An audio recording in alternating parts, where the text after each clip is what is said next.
Good morning to the people of Earth and beyond, Earth. potentially. Without the TH or the F? Earth. Earth. Earth. Earth. Yep. So, and potentially cyborgs and alien creatures that are also getting this broadcast. I don't know. I don't know if we go that far. I hope that like there was some sort of delay in our first episode. You know how there's like you send out the TV signals and it takes like X amount of years to get to like planets and stuff. Man, I hope that happens. And then I hope that the aliens that are on their way to our planet right now are just seeing our first episode that is hot garbage. And then when they get there, they still look us up because they want to like eliminate us or something. And then they see what we're doing now and they're like, oh man, these guys are like way better. I mean, I don't know, I guess. I missed all of that because I was messing with stuff. We had some technical difficulties this morning. Fine, folks. I'm trying to pull myself out of that headspace at the moment. Lee is in the chat, though. What up, Lee? Good morning, y'all. Good morning / afternoon, evening to you. No, Lee's on that Canadian time. He's on that Canadians. Canadians. It's right. So it's early, or is it late for you, Lee? I can't remember. Yeah, I mean, it's far too early for my brain to function. But 5 a.m. God love you, Lee. We really do. Yeah. That is fantastic. You know what I say to that, Lee? All right, let's do a little reveal here. We're gonna play What's in the Cup or Can. I'm lame and boring. I have my morning coffee, which I've been sipping on since I woke up, but I will also be periodically throughout this stream drinking a little Waterloo. Oh, yeah, okay. The old man millennial beverage of choice. Yeah, sparkling flavored water, blackberry lemonade and raspberry nectarine. I don't like that one as much, but it's a variety pack, and I'm like, did you get it at like Casco or Sam's Club or something? Yeah, big club store. Big old case, dude. That blackberry lemonade though it's legit, dude. That's my favorite flavor out of those folks. It is legit. They have a good bomb pop flavor too. What's in your cup / can? Well, you rarely ever have a cup. Yeah, no surprise. Lost and Found Energy Blue Rush flavor. But I'm actually almost done with this, and on deck is the strawberry pop flavor. Nice. So you're going to double down. How much caffeine is in one of those? 150 milligrams. I don't want to know how many milligrams of caffeine I consume in a day, because usually I start off with one Lost and Found Energy and then dive face first into the fully caffeinated Gamer Sups flavor of the day. Hey, give Lee the elevator pitch on Lost and Found. Yeah, so Lost and Found Energy, I found them on TikTok and was totally sucked in, consumed by it. To me, this is the best tasting energy drink when it comes to the name. So if you like soda, if you like pop, this stuff tastes as close to a fully loaded soda as possible, but it only has 10 calories. And then, it's got all the other things. It's got the minerals, it's got the hydration, got the energy, got the taurine, no sugar added, no artificial flavors, no artificial colors. It's clear, which I also like that. I don't need stuff to look any sort of color. I just want it to be, it's in a can. I'm not going to see it. I'm not going to pour it into a glass like some fancy bougie asshole. Thanks for the sub, Semi-Preem. Yeah. Hey, what's up? Thank you. I've always said that about beverages. They don't need to put any color in them. There's no Yeah, and then anymore, we also dude. got Al Soul X. Also subscribe. All Soul X. Thank you so much for the sub. All right. We are going to Lee, he said that's one hell of a pitch. It's great, man. I mean, and if you're on TikTok and you happen to follow us or me, I have them in my showcase. I think I get like $2 or something if you buy through my showcase. Shameless plug, I guess. You don't have to, but it's good. You can also get it directly from their website. Mark Abello, thank you for the sub. All right, that is what's in our cups/cans. Go on over to Drew's TikTok account if you want to try Lost and Found Energy. Love the plug. You know what? I haven't done a video on that. That's one of the one things that I have in my showcase I haven't done a video on yet. Do it. All right, we're going to go into the intro video, and then we will see you on the other side. I'm Seth. And I'm Drew. And this is... Nerd Feeding the Nerd. Wow, way to start on a very dreary scene, Drew. Jeez, Louise. I know. All the life has been sucked out of the market. Oh, God, we got to get out of here, dude. There's so many of them. Oh, we got Jordan. I had to change the chat. Jordan Fields, good morning, NLN. Good morning, Jordan. I'm 5 minutes late to that. One of the longtime OGs. Yeah, Jordan's been with us since the beginning, and we do appreciate your patronage. Listen, are you ready for the best darn morning of your life, Drew? Yeah,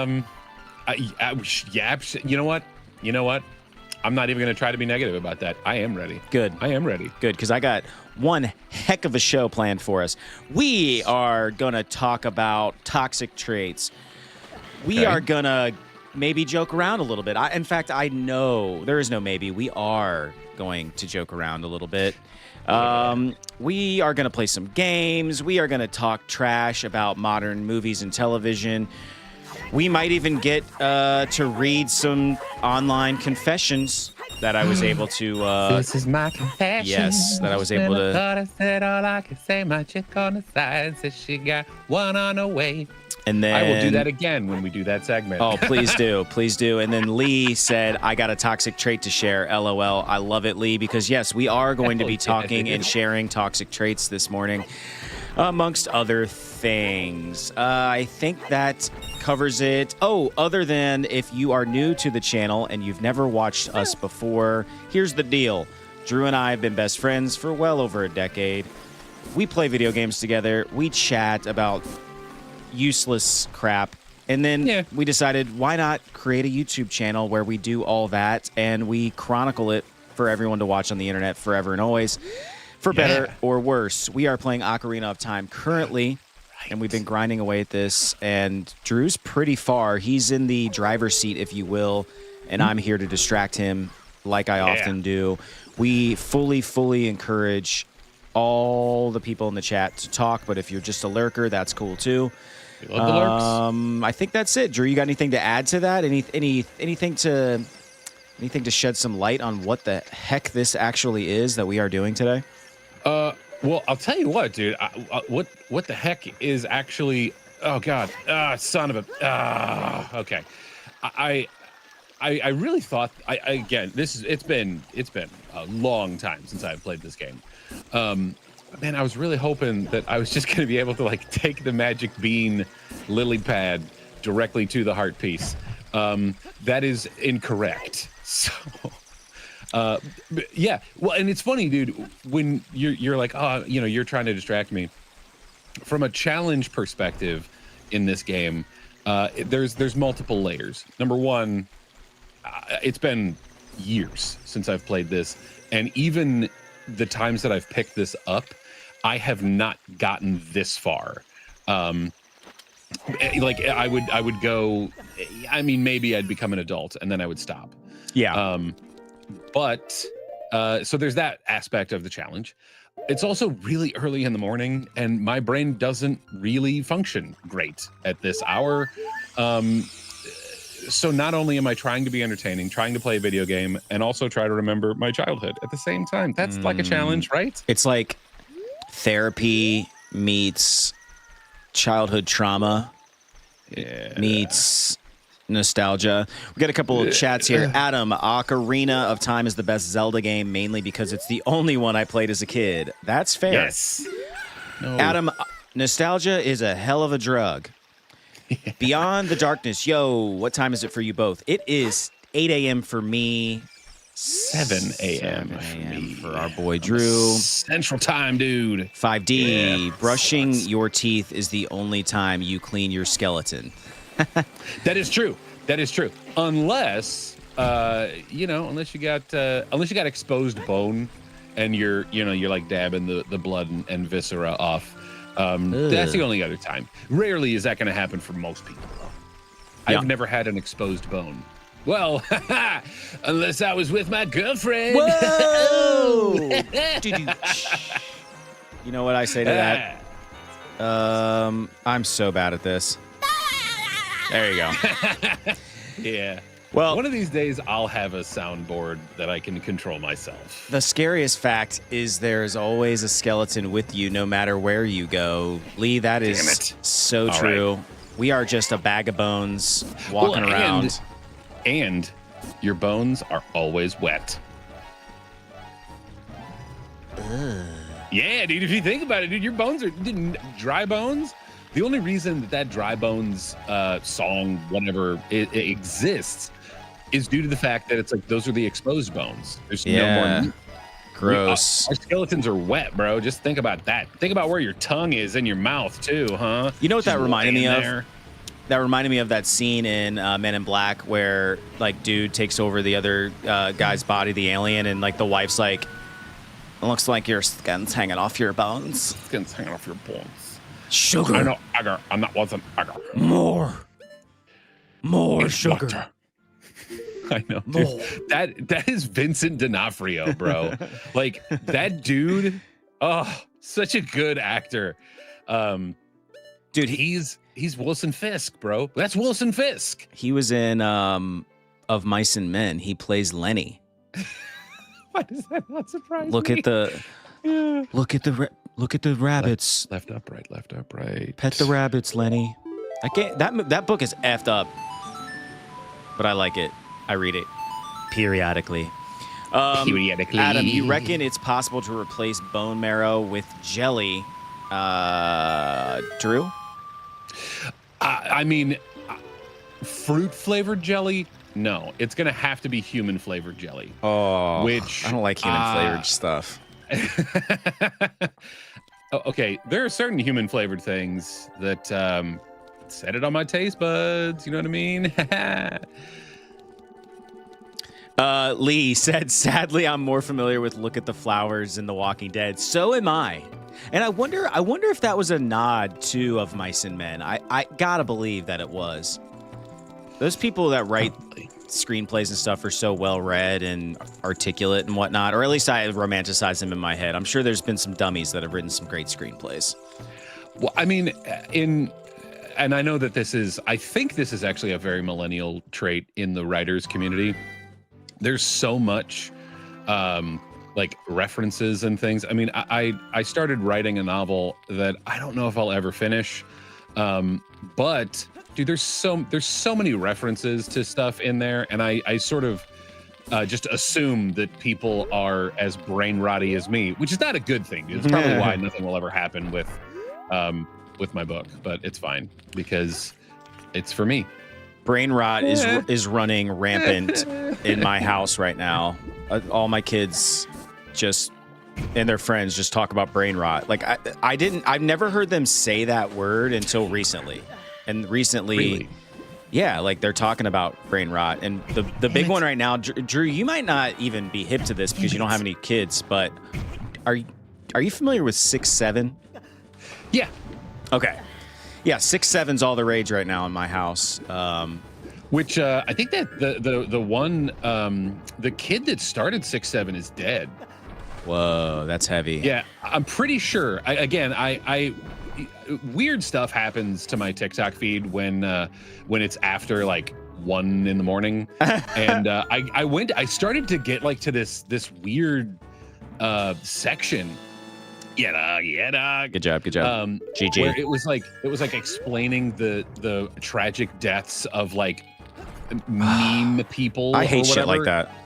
Yeah, I mean, it was kind of nice. Like it was in a very like stick figure-y way. So I was okay with it. I was okay with it because there wasn't like gore. It was legit like just trying to explain what happened. Like the one gal who if you remember this one, it's kind of a vague one where like she's blowing out the candles on her cake and the friend like pushes her face into the cake and then she just stays there because there were like rods in the cake to support it and they went directly into her face.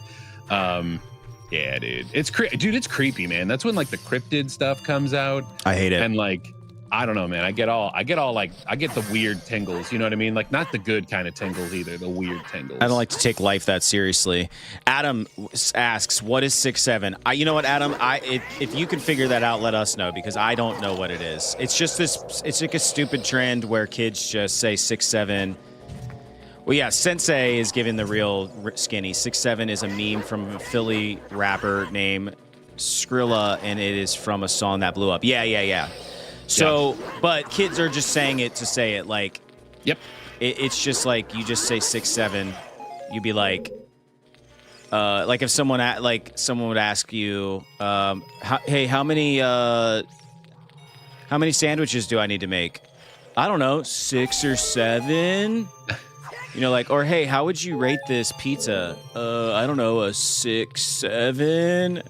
My daughter was like, Dad, she was telling me this story. She goes, we had so much brain rot in our class and our teacher was getting so mad. And he said, okay, guys, like, I'm going to give you this one chance. I'm just going to let you guys get it all out. And then we're going to settle down and take stuff seriously. I'm going to count to 5 and you guys can finish it. Okay. And he's like, 1, 2, 3, 4, 5, and then the whole class erupts like 6, 7. Oh my god, dude! And like, it's just like, imagine being a teacher now, like with all this, all this brain rot shit.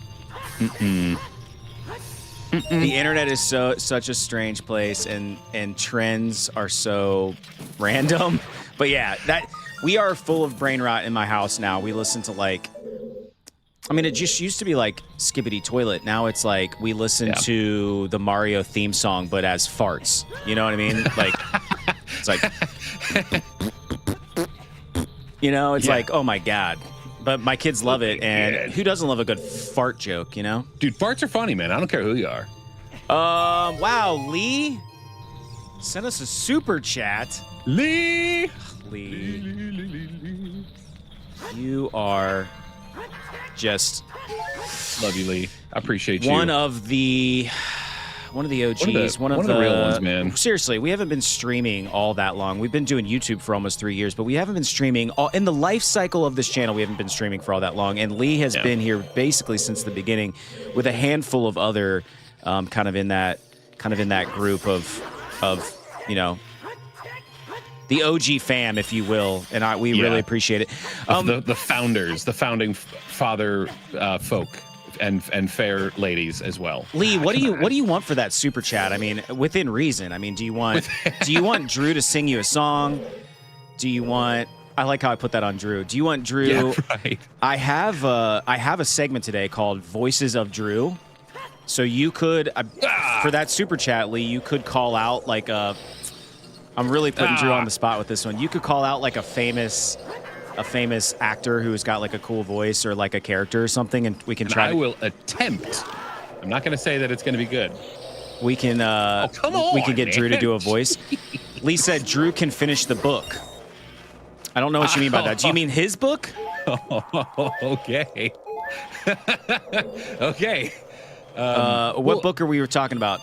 My novel. But then he says, "Oh yeah, yes, oh yeah." I mean, I think Drew has every intention. I don't know if that's super chat material though.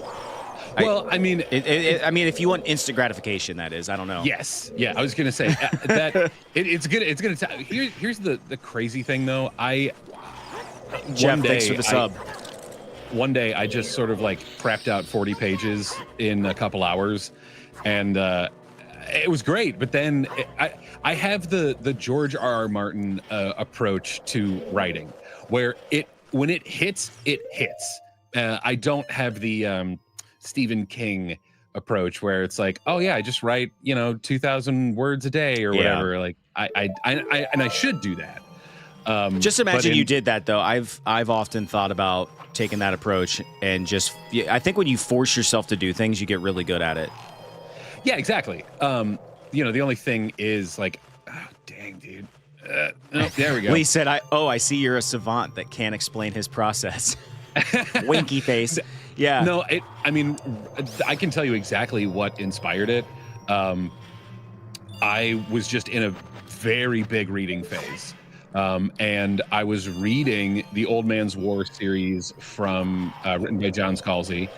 And I don't know, dude, there was just something like hit. I know, it's blue fire. I gotta empty a Get out of here with that freaking fairy knowledge. Yeah, dude. I gotta drink some. Oh, he needs some milk. That's right. I'm so excited. That's my kind of brain rot, you know? Hey, yeah, I didn't catch that reference because I don't have that. It's an old Vine. Vine is my brain rot, like for real. I love that, dude. Those heal my soul. Yeah. There's a few opportunities in a man's life to do something, and we should have been Vine creators back when, you know? We could have been hanging out with Logan Paul right now. Well, I would have picked any other Vine creator. I knew. I said that on purpose because I knew you'd have something to say about it. Adam, I don't type out that acronym. YTMND was where it was. I don't know what that means. Enlighten me. Yeah, so YouTube in the 90s? Sorry. I was half listening to what you were saying. You're the man now, dog. What? Oh, it was a meme website. YTMND was where it was. It was a meme website. Are you familiar with that one, Drew? I'm not, but neither am I. We weren't hip. I was down for a good meme. What was your early internet? Where did you go for brain rot in early internet times when it was the Wild West? E-Bombs World for sure. Oh yeah, that's where I feel like I watched all the Salad Fingers stuff. Yeah, Lee said it in real time. You guys said E-Bombs World almost exactly at the same time, Drew. Yeah. I watched a lot of Salad Finger stuff on there. Also weirded me out so bad. HomestarRunner.com, all the Strong Bad emails and Teen Girl Squad, that was peak, bro. That was peak. I got really into this game. I don't know why this reminds me of it, but probably because it's a similar era. And I feel like E-Bombs World had games on it. Am I wrong? I don't think so. Okay, so we probably watched something on E-Bombs World and then turned around and played games.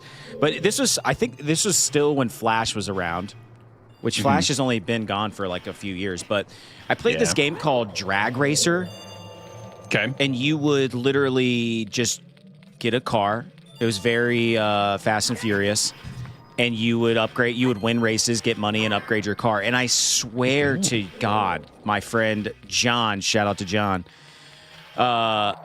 we would just sit and play that game for hours and hours and hours. I think I clocked in 8, 9, 12 hours one day, just sitting on his computer in his bedroom, and it was, obviously keyboard. And you would shift gears, because I wasn't no wussy boy. I wasn't driving no automatic. I was shifting those gears with, freaking the space bar or whatever it was. Sure. And yeah, dude, and you got NOS. So you were just psst, hitting that NOS. And that's sick, dude. It was a sweet ass game. Now I want to look it up.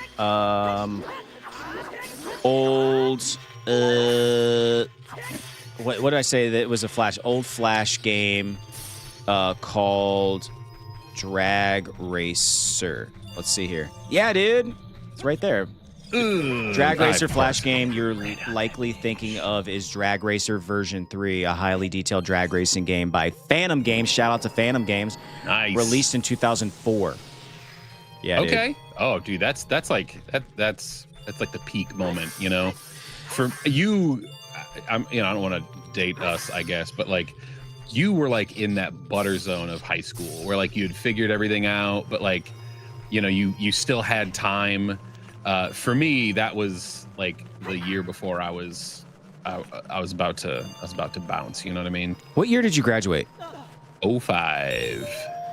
What's so interesting about that? My sister graduated in 04. and I was 08. So, Okay. but I actually graduated in 07 because I'm a smart boy. No, I just had enough credits, dude. I attribute it to band and choir. I always had extra credits because I didn't take study hall. I never took a single study hall in high school. And so I had I had all these extra credits, and I was like, "Wait, I'm gonna go to senior year for like 4 credit hours. Like, why don't I just do it in the summertime and graduate early?" Plus, there was a girl involved. It was stupid, dude. Biggest mistake of my life. I would never let my kids do that. If they were like, "Yeah, but I only have to take 4 credit hours," I'd be, "Yeah, then sleep at the school because you're gonna want to hang out with the homies. You're gonna want to like screw around. College is lame. On top of that, I don't think college is gonna exist when my kids go. To be real, I think it's going to be gone. AI, probably. Is it? You know. So let's get into the chat. Welcome to AI University. Yeah, Lee, I was using that dexterity attribute. I was leveling it up. Flash games walk so mobile games can run. It's all the same. Yep, you're right. Yeah. Yep. That is such an interesting perspective that I have not even thought about. So Lee, what? Yeah, I mean those were the mobile games before the option of mobility. You know what I mean? Like that, and I'm here for it, man. Oh, that was fun. All right, so Lee, back to your super chat because I want to make sure you're satisfied. What? So you just want Drew to finish his book? You just want him to promise to finish his book? Is that why you super chatted us? And you know what? I will work on it this week. That's inspirational as hell, by the way, if that's all he wants from you, Drew. For real. Like that's awesome. Here's what I will ask of you. Give me a word count that you want me to hit, and I will do that. He will. I gotta push it this way. Oh, bro, if $7 wasn't enough, nothing will be. No, I mean I do want it. I want there to be like a trackable, progress, and I want to be able to like show my work, I guess. No, $7 is more than enough. We are like I'm always blown away when we get super chats. So I just want to make sure you get what you want, Lee. Absolutely. Because if it were me, I would make Drew do some silly voice live here on the internet. But if you want it's going to happen organically anyway. If you support the little guys and I watch the shit more than some shit I pay for in other facets of life. Thank you so much, Lee. Thanks, man. You know what? For the super chat, we will keep you up to speed on Drew's progress of the book. How about that? Absolutely.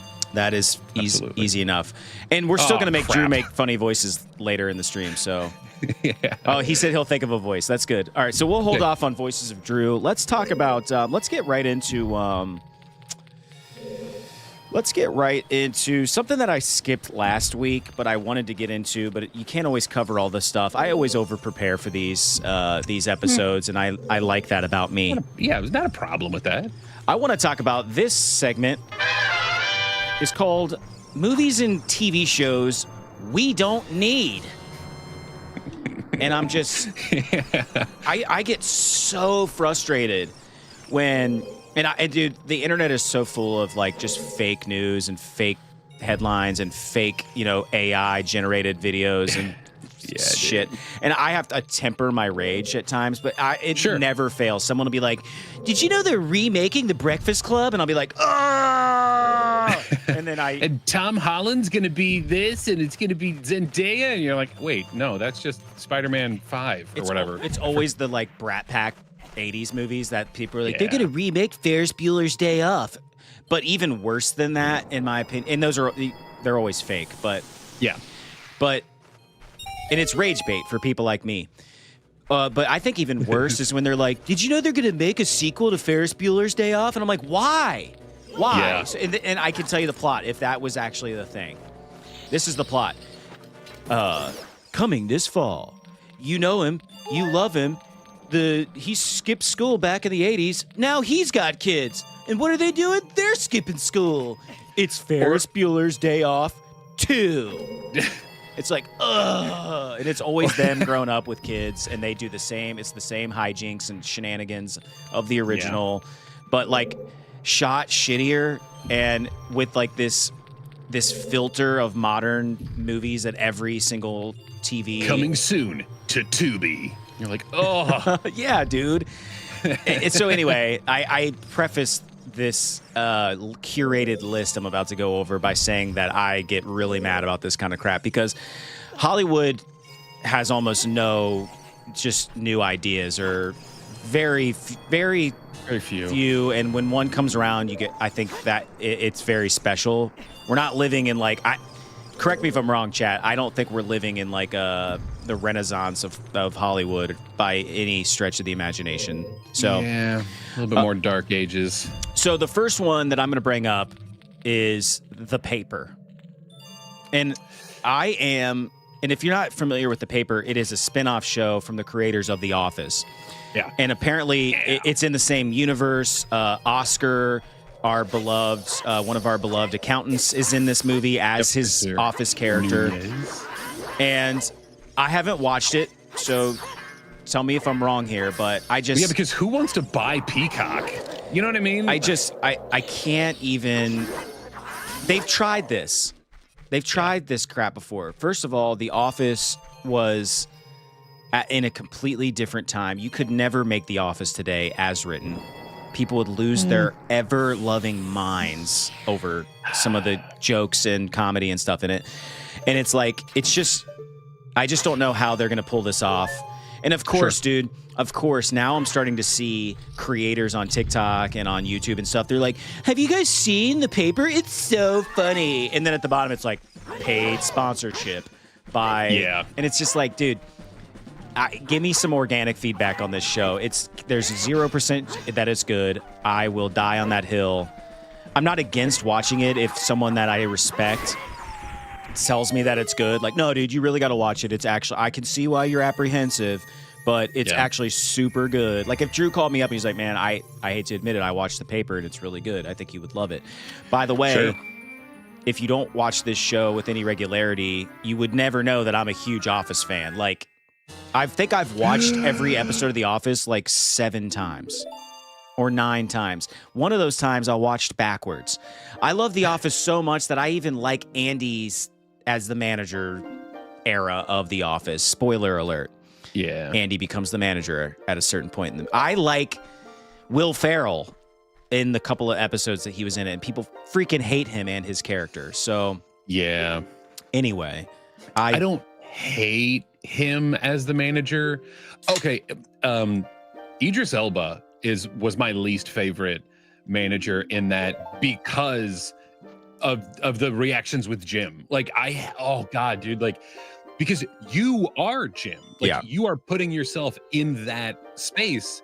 And dude, oh God, you just cringe. Well, first of all, actually, Drew, he was not the manager. He was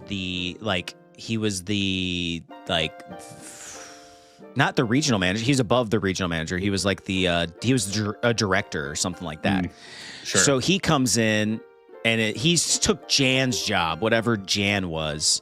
But he was busting balls on Michael. Michael and just Jim and everybody. Sorry, Lee. Lee's like, this room is sweet, and then I'm over here I'm raging about The Office right now Yeah, it is sick, dude. As you're in this really cool. Let's put that on hold while Drew plays the ocarina. Poorly. Yeah, this is that level of 90s graphics where it's so cool, it's so simple. It's just a couple of layers on top of each other. Yeah. But it's just I want a room that looks like this. I'm sure I would end up throwing up after being in for a couple hours, but Well, the programmer for this was like, hey man, I just finished this room. Why don't you come check it out? It's like, but in Japanese. Yeah. I'm not gonna attempt that voice. Yeah, no, of course. That is wise, my friend. That is wise. Okay. So, all right, back to movies and TV shows we do not need. I'm gonna step down from my soapbox about The Paper.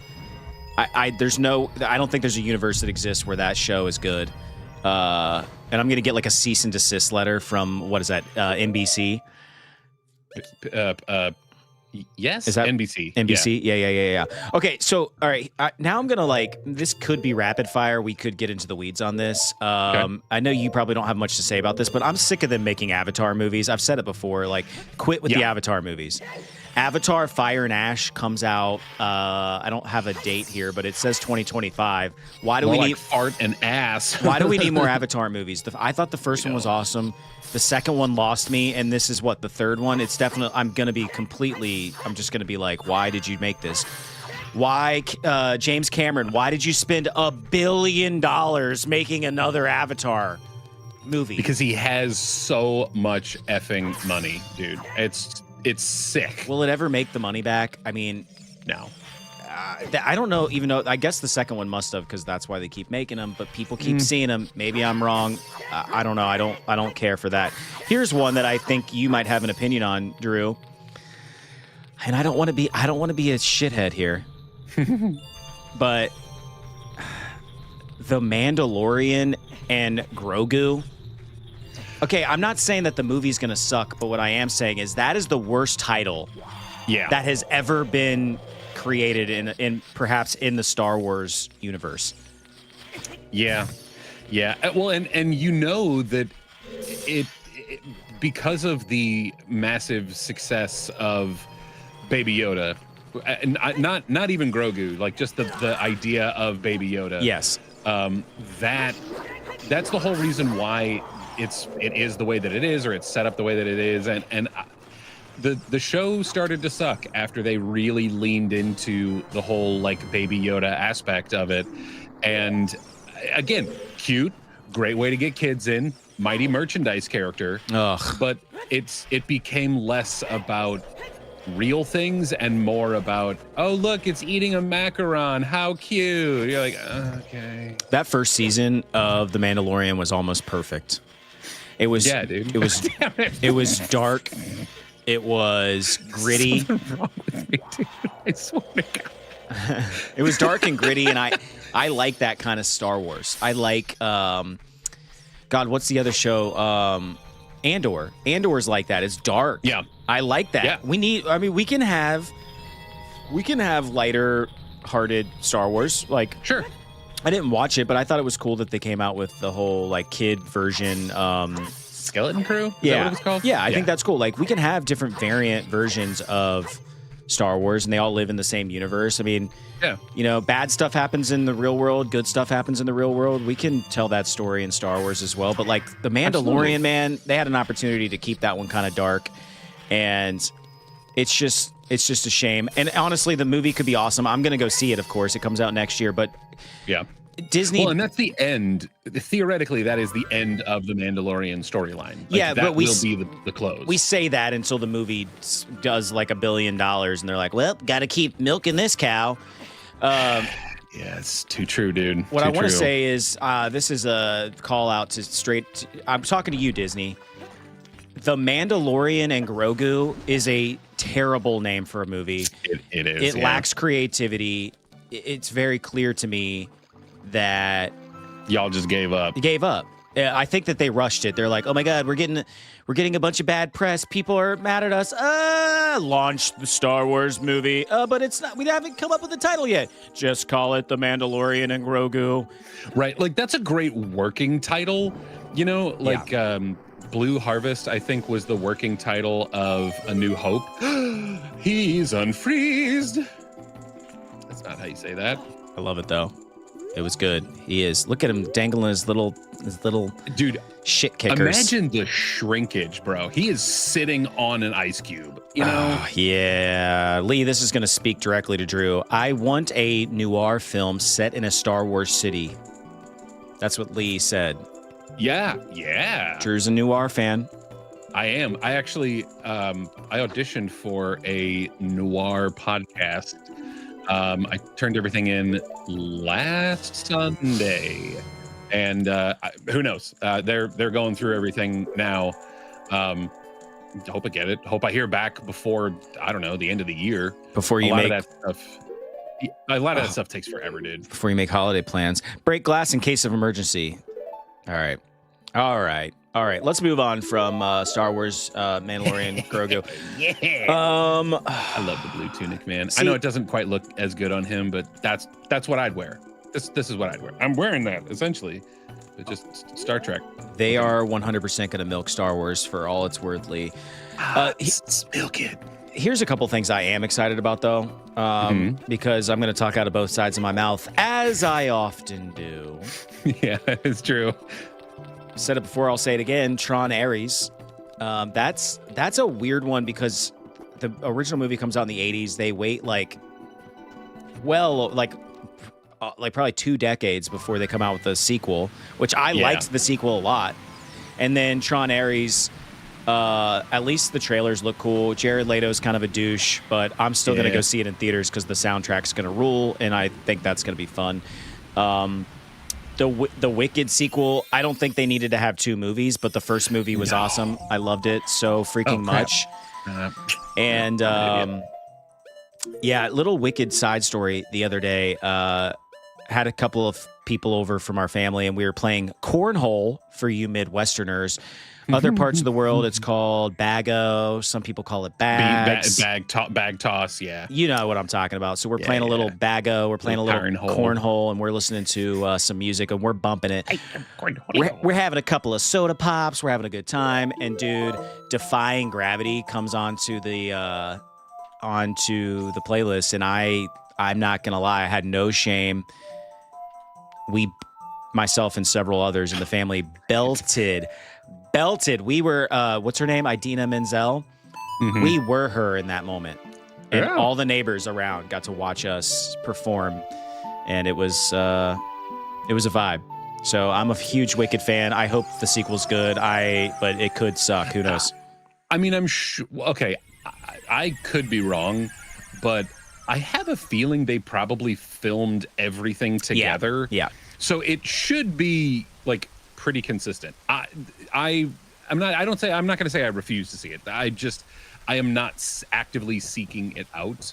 You're not going to see it in the theaters. No. I wouldn't, just because they chose to take a 2-hour play and break it into two 2-hour movies. Is that true though? How long is the original? I have a feeling the play's probably like 3 hours. You know what I mean? But you can't like, you know what I mean? Like you can't just add crap. You know? I don't know why I ever doubted you. It is 2 hours and 45 minutes. Yeah. So yeah, you were right on the money. Let's talk about. Here's another one that I just think is dumb. I don't even know if I didn't really even see did I see the first one? I don't know. But why is there a sequel? Now you see me, now you don't. Like, dude, there's been like hella sequels to that. Really? Pretty sure, sucks. yeah. That sucks. I don't know why. That. Yeah, there's like I think that's like the third one, if I'm being honest. Shrek 5. Why? Yeah. Why, dude? I don't need it. 3 made it really Shrek itself, you know? So yeah, dude, I love when there's like a lost sequel in the mix. Like I always feel like Toy Story 2 is a little lost in the mix. I like it because it's when they introduced Jesse and Bullseye and the Prospector, and yeah. But I do like Stinky Pete, man. It is my least favorite of the sequels. The Batman Part 2 is coming out. I'm here for that. Like I do think that's going to be good. Did you just open your second energy drink? Yeah, it's getting bad, folks. It's rough out here on the internet. Drew is onto his second energy drink. What? Dog. I played the Scarecrow song poorly. I played the Scarecrow song poorly. I'm only going to pick a few more here because this is starting to lull a little bit. But I don't know, man. Like Predator Badlands, like quit making Predator movies, quit making Predator shows. Although I heard that one show is pretty good on Hulu. I haven't watched it myself, but Jesus, man, what the heck? What? I'm trying to. There's a you could get like a Scarecrow up here. You know what I mean? And I'm trying to like. You know, dude, sometimes when you react like that, I think that what I just said was inappropriate in some way. Like it literally, it's as stupid as it sounds. Like in my head, I was like, "Am I not allowed to say predator? Like, what the hell, man? Like, it's a freaking movie." No. Well, but I will push back a little bit on that because, like, Predator is like a classic horror monster thing. Oh, screw this, dude. I'm out. F this ish. I'm out. I'm intrigued by this one. Street Fighter comes out in 2026. Not sure. Yeah. Also, another Mortal Kombat. I think they're getting back into the day of the games, the fighting game movies, and Yeah. I mean, crap. here's the thing. All right, we talked about at the beginning, and I want to wrap this up. But Avatar, there's one coming out this year, Fire and Ash. Then there's one coming out in 2029, which is Avatar 4. Avatar 5 is slated for 2031. Stop making Avatar movies. Stop. Yeah. Like, or at least like give it some time. Don't just say like, hey, we're gonna make 8 of these things. Like, no. It's been long enough. I wasn't taken with the first one, and the fact that they just keep pumping these things out, I'm just like, gosh, I mean, please stop. Here's a forgettable film, but I think you might take interest in, Drew. It is called Good Sex. It's slated for 2027, starring Natalie Portman. Interesting. Is that like a when she did that one with Ashton Kutcher, Friends with Benefits or something? I don't know. It's a rom-com for sure. I mean, okay. Mark Ruffalo is going to be in it as well. Who? Mark Ruffalo? Is that his name? Oh, yeah, Ruffalo. Mark Ruffalo's Buffalo flavored Ruffalos. I'm waiting for that product placement. I freaking want it, dude. I want it. Yeah, I don't know. I'm here for Natalie Portland though. She is a Portland, Oregon. Portland. Yeah, she's an old crush of mine. We go way back. Dude, she's a peach, bro. She really is. Last thing I'm going to mention: the Stranger Things is coming to a close. Yes. Finally, and I'm ready for it. Man. Yeah. Like it's been honestly, I think it's been far too long for them to like. I'm fine with it because I want it to be good. But I'm like, I don't want to wait anymore. No, and I'm just going to call it. And this is the hater in me. Mm-hmm. When their careers ultimately slow down like 20 years from now and Millie, Bobby, whatever, it needs like she's like, she's not getting like that top billing anymore. They'll bring Stranger Things back and they'll be adults and they'll have kids and their kids will get into the Upside Down and it'll be this whole new series. Guarantee it. I'm calling it right now. I mean, I think she has a lifetime contract with Netflix anyway, so of course they're gonna milk her for all she's got. Ooh.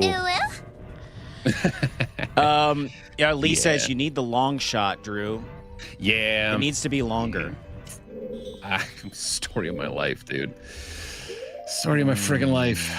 Well, and dang it, I hate that. I hate the fact that Nintendo has to be different with their damn button scheming. Yeah, dude, I saw a YouTube short the other day speaking of Nintendo, and this guy goes off on like a tangent about how the N64 sucks. He's like, listen, it's nostalgia, guys. Like, he runs, so it was a teacher, and he runs, to give it some context, it was a teacher, and he runs like a gaming club. And he sets up like retro systems and they get together and play games and stuff. And he's like, the Nintendo 64, I hate myself. The kids never play it. He's like, doesn't matter if I put on, he's like, he said we had a Mario Kart day where basically I had like all the systems with various Mario Karts. And he's like, nobody played the N64. Which is really the best one. I like it the best. I don't know, man. It's like, it is. If I had to choose between SNES and the N64, I would definitely choose Super Nintendo. But I didn't understand it. I like the N64 a lot, but whatever. Well, man. and to me that was kind of the beginning of the good of Mario Kart, because like the SNES version is cool. It's fine. Of course. By the way, This was my struggle temple for sure. The water temple? Yeah, dude. Water temple was my struggle temple. And I didn't do my research ahead of time, which is fine because we have the superstars in the chat that can help us out at any given time. But we will not beat this before the stream is over. Well, yeah, if anybody has secrets, spoilers, just give them to us because we have no shame left in our bodies. We've put it all out for all to see. Yeah. You know, outside of creating an OnlyFans, we've left which all, is not off the table. We've left all of our shame on the table on this channel. All right, let's move on. Drew, I want to talk to you about something near and dear to my heart, and that is my toxic trait. Oh, I like it. My toxic trait. Toxic. This week. Man, if I was good at my job, I would have isn't that don't you know that I'm toxic? Okay, yeah, I was kind of confused a little bit. Sorry. There. I know. Not the greatest segue. All right, so my toxic trait, not necessarily from this week, but just in general as I think about selfish and hideous things that I do as a human being. I think this one's gonna get you pretty good in the gross department, Drew. I don't clean up my fingernail clippings. Or toenails for that matter. This is kind of gross to admit, but I will say that I cut them in the bathroom. Okay. And occasionally in the bathtub, like when I'm taking a shower. Okay. But I don't, this is bad. I don't sweep them up. Like I'm that terrible roommate. And I just know that my wife rages when she cleans the bathroom sometimes. And I clean the bathroom Seriously? too. Okay, this isn't like 1950. I clean the bathroom too. And I'll occasionally find like a rogue toenail clipping. And I know it's not hers. Like I know it's mine. Yeah, of course.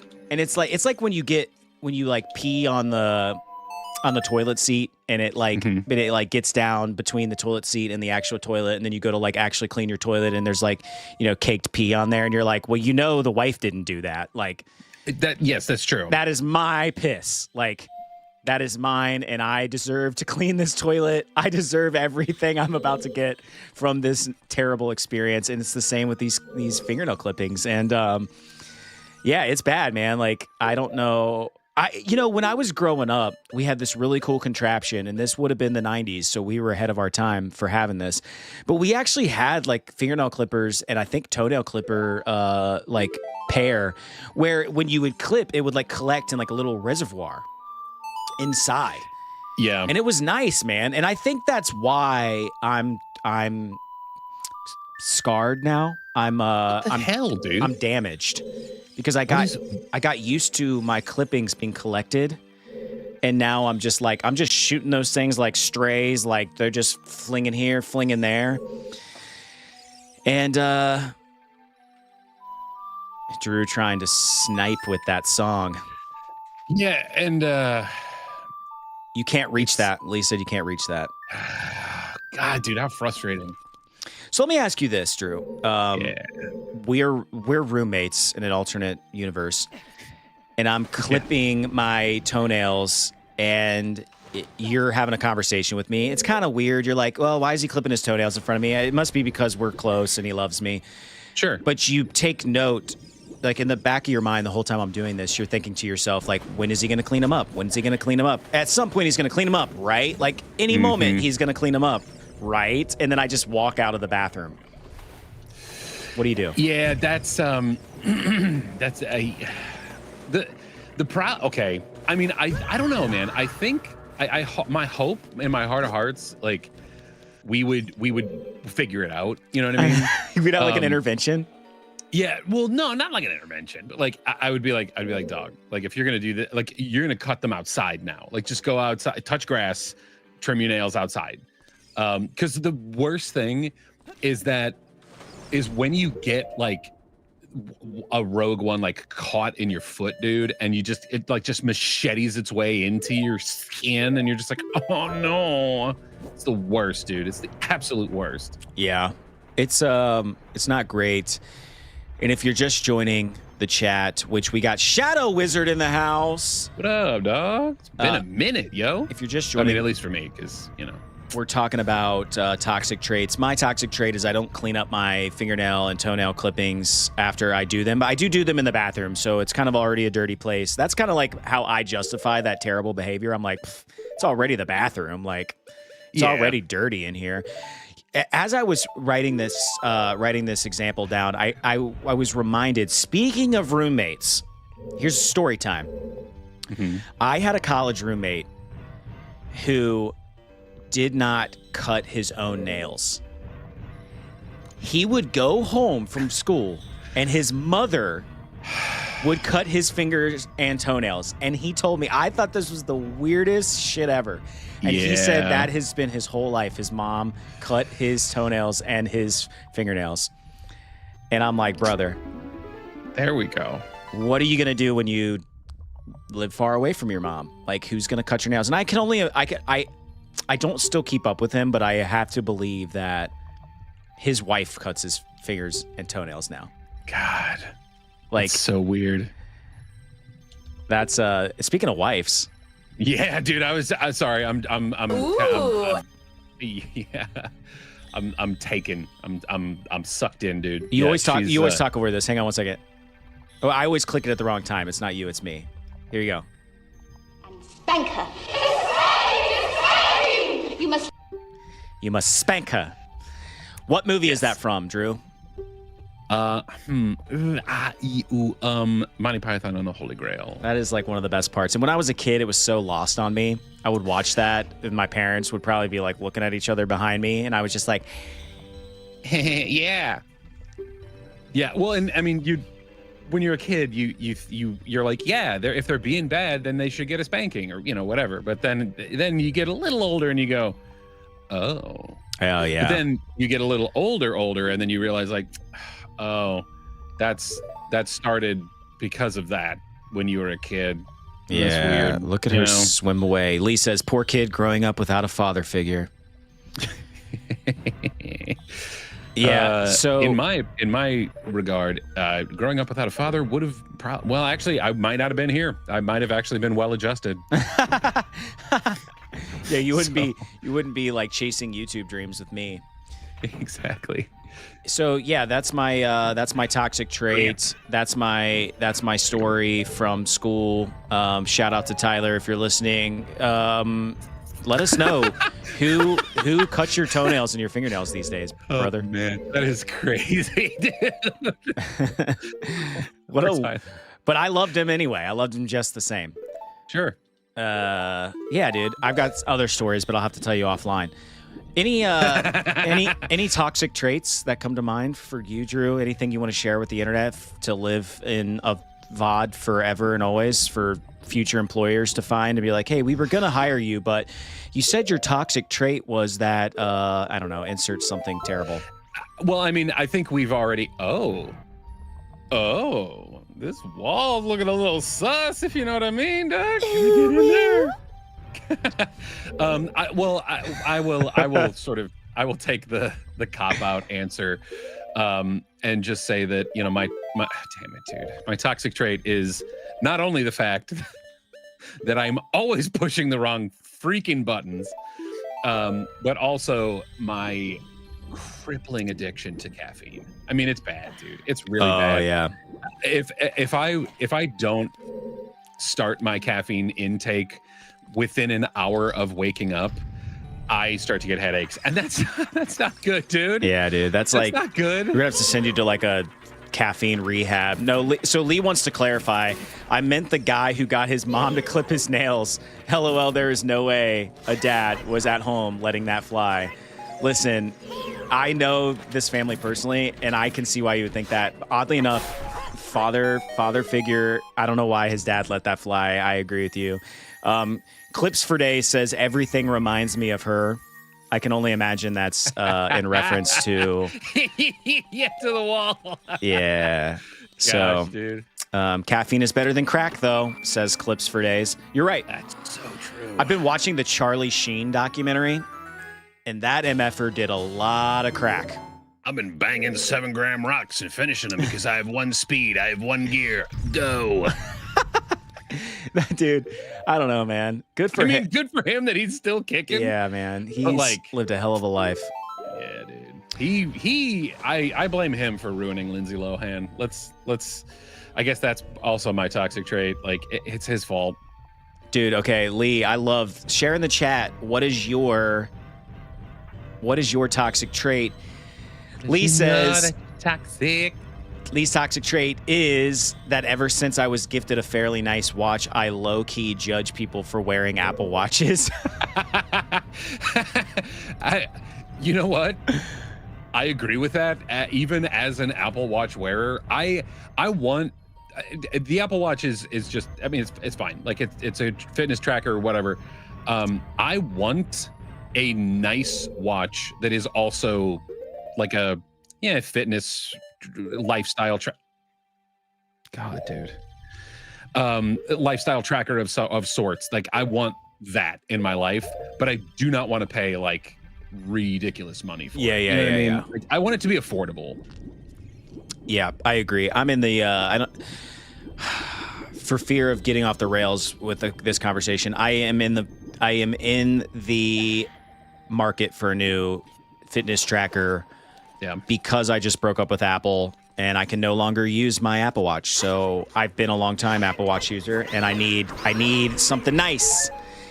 And I've actually bought a couple, had to return them because I have tattoos on my wrists and they don't want to, like these cheaper fitness trackers don't want to work through my tattoos, which my Apple Watch always worked. And people have problems with this apparently. I never have. Wait. What was in the chest? Dude, the map. I just spaced the hell out, bro. I swear. Oh my god, dude. This clearly something is up with me today, dude. I think it was some sort of map looking. Key. I thought it was some sort of map looking thing.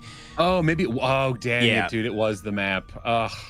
Clip for days. Okay. Bro's been winning though. In reference to Charlie Sheen, absolutely. Seabass Collective, Tiger Blood. That's right.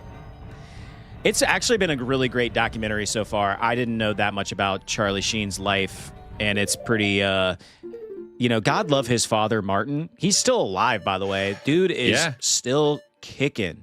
And, I think he's really tried to help Charlie out a lot. And I think that's, as of parents, that's wholesome to see. Sure. He's a saint really at this point for all the bullshit he's dealt with his son. Then you got Emilio, man. He had to be the oddball, man. He didn't want to take that Sheen last name. But I do love me some Emilio Estevez. Yeah, dude. I wish he was in more stuff. And I know that it's not that he's not, I mean, he's like the best actor ever. But it's he had his dad, so not Martin Sheen, but the other Estevez or something or uncle. I swear there's another Sheen or Estevez that did like a bunch of really bad B movies. He's in this movie, I think it's called Werewolf. And it's bad, dude. He's got an older brother that looks like them, but I didn't recognize the name from movies or anything like that. He'll forever be Coach Bombay for me. Oh, of course. Like quack. But quack, don't you want to see quack, Coach Bombay quack. in other stuff? You know what I mean? Like I do. Yeah. You mean like the actor? You mean him? Emilio, yeah. Or you don't mean that stupid you don't mean that stupid spin-off show that they came out with that I never watched, the Mighty Ducks show? No. I mean, no thanks. Unless you want to like, I don't know, create a Mighty Ducks cinematic universe. I don't know. Listen, I don't know if I'd like that actually. I want a Mighty Ducks jersey. Like I want like a nice, like a legit. Yeah. Yeah. Apparently, where did I look it up? They don't make it anymore, but I think they sold them at like the Disney store or something for a while, like a really high end one, and they sell on eBay for like stupid amounts of money. All right, that's my toxic trait. Drew, yours kind of sucked this week. I'm gonna tell you, I need more info than that next week. I'm gonna challenge you. I need you to tell me your deepest, darkest Secrets. Well, and this is not to like cop out or whatever, but this week has been rough, dude. The reason why I am just floundering right here right now is solely, dude. I'm exhausted, dude. I'm just exhausted from the week. I was with my boss for a couple of days this week. Ugh. I had an important-ish meeting that I don't even know how it went. You know, I have no idea. And that's not great. You know, it's never good to not know what is actually going on. And I keep pushing the wrong button every single time, dude. I swear to God. And I'm lost already. You know what's not great? And at any point, you just let me know if you need me to look up. Lee, shots fired. He said, "This is what 7 Canadian funny bucks gets me, huh?" Yeah, I know. Yeah, I'm sorry. You know what, Drew? You know what, Lee? Are you not entertained? Right. I'm gonna eat yogurt. I mean, I think people would pay big money on OnlyFans to watch me eat yogurt on camera, but that's just me. I don't know. There would be a group of people that would enjoy that. What is that fetish called? Like, yogurt oral phonics? Did you know there's a fetish where it's called like giant something or another, where like basically they make the girl look like she's a giant. She's like stomping on like buildings and stuff, and people pay to watch that. It's called something like it's called giant something or another. Okay. It's super niche, obviously, but a comedian was talking about it the other day. I'm like, wow, sounds like something I would never watch, but I should tell Drew about this. I would watch it out of curiosity. You know what I mean? That's so true, Lee. ASMR, I think, is a low-key audio fetish that we normalized. Yeah, absolutely. Absolutely, dude. If you need me to look something up, I mean, you'll have to articulate it to me, but... Yeah, I'm eating yogurt this morning. A little Chobani.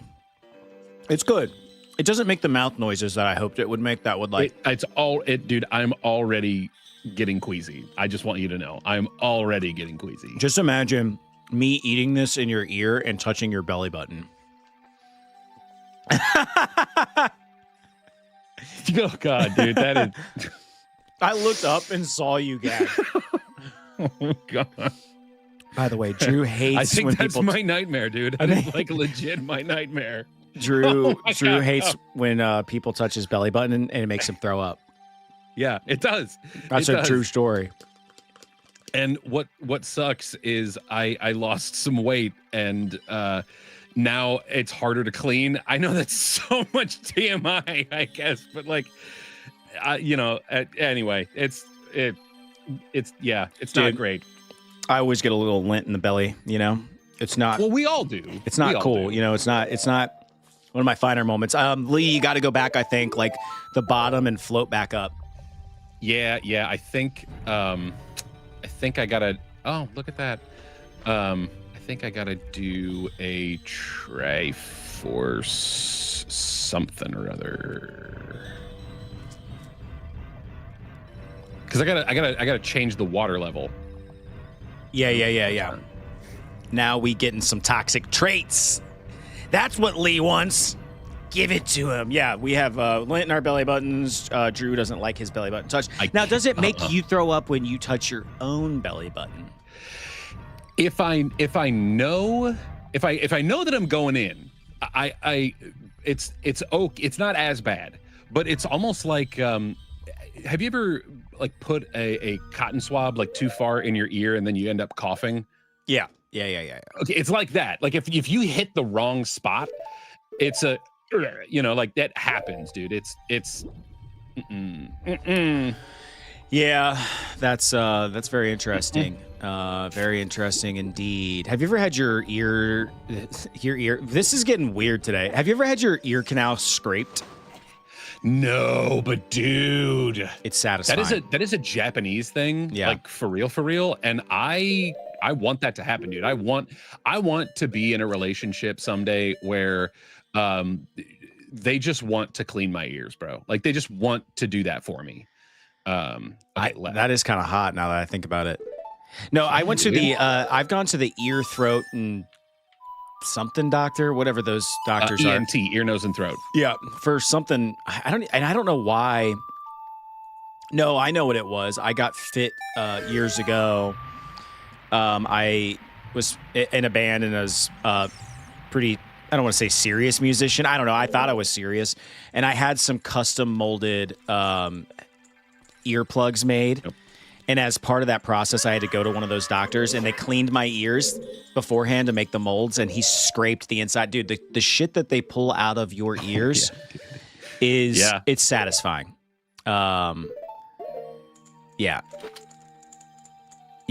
Partial deafness from clogs. You will hear flowing air you never thought existed. Yeah, that it is. It's like a pressure relief. It's like insane. All right. Let's stop talking about gross shit. We're losing people. Lee's loving it. Yeah. Everyone else is like, ew, who are these people? They're weird. Yeah. I don't know. I think oh yeah, I did. Damn it. I got some.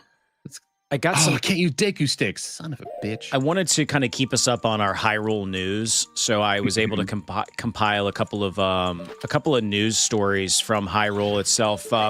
First one, shops. The headline reads: "Shops running out of boomerangs. Merchants in Castletown are warning of a serious boomerang shortage. Fingers are being pointed at the Deku scrubs, who have been hoarding supplies for resale at inflated prices. Market officials are scrambling, saying it could take weeks to restock. Kids across Hyrule are devastated." Thank God, dude. That sounds like a serious problem.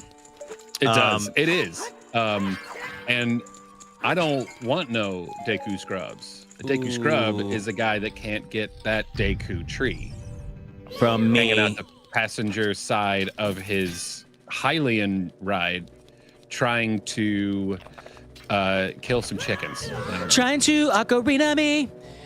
Ooh, I like that. You little bastard. Here's another one. This is a little bit spicier. Headline: Big debate. Who gets the Triforce? Scholars held a public debate about whether power, wisdom, and courage should be shared, taxed, or regulated.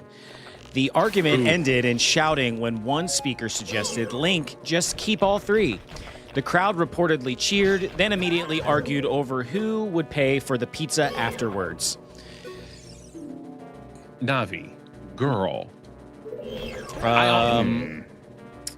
Okay, and we will wrap up our news here with one last and final Hyrulean headline. The headline is: "Kid seen carrying bombs through town." Shoppers in Castletown were alarmed to see a small boy happily carrying around live bombs, a sword, and a slingshot. Authorities shrugged it off, calling it, quote, "normal adventurer behavior," end quote. Residents are divided, half worried, half impressed. Would you be impressed if you saw a little kid with a shield and a sword carrying a bomb through town, Drew? Shield and sword, I'd be like, oh, that's cute. Shield, sword, and bomb, I'd be like, we gotta move. You know what I mean? Yeah, it's just some Middle East stuff, dude. I ain't about this. Yeah, that's the most exciting things happening in Hyrule now. Back to the stream. All right, here's something that's weighing. The guards in Zelda are not the brightest. Yeah, that's right, Shadow. They probably wouldn't even stop him for real though. Well, they didn't. So no, they didn't. They don't even care, dude. They're like, kids these days.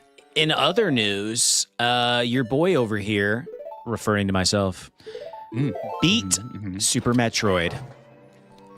I beat it. Man, I don't want to waste it. That's sick, dude. I feel bad. I feel like an unsupportive person for not being there. Even just as like an observer, You know what I mean? Ooh, Like, I look at feel that. bad, dude. I feel like I've like, I don't know, like I've misstepped or just I've betrayed you. Listen, shameless plug. I play solo on Mondays and Thursdays. And I'm playing Super Nintendo games because I love that system and it's like near and dear to my childhood heart. And this ties into what you just said, Drew. The reason why you shouldn't feel bad is because the real reason why I started doing that is to get my streaming chops up. You know, Sure. I want to be a better streamer. I want to be more comfortable in the format. And honestly, it's worked. Like having those solo streams, it's the stakes are much higher when you're solo because we don't have each other to bounce off of, like to do what we're doing right now. It's so unnatural to me to just sit there and talk to myself. And then of course, like when there's the chat's popping, it becomes easy because you're just talking to people like you would normally. But when you're alone in the beginning of the stream, it's very awkward, and I've gotten much better at it, I think. And honestly, it's forcing me to play more games. And the theme that's kind of happening in that stream is like playing games that I started as a kid and never beat.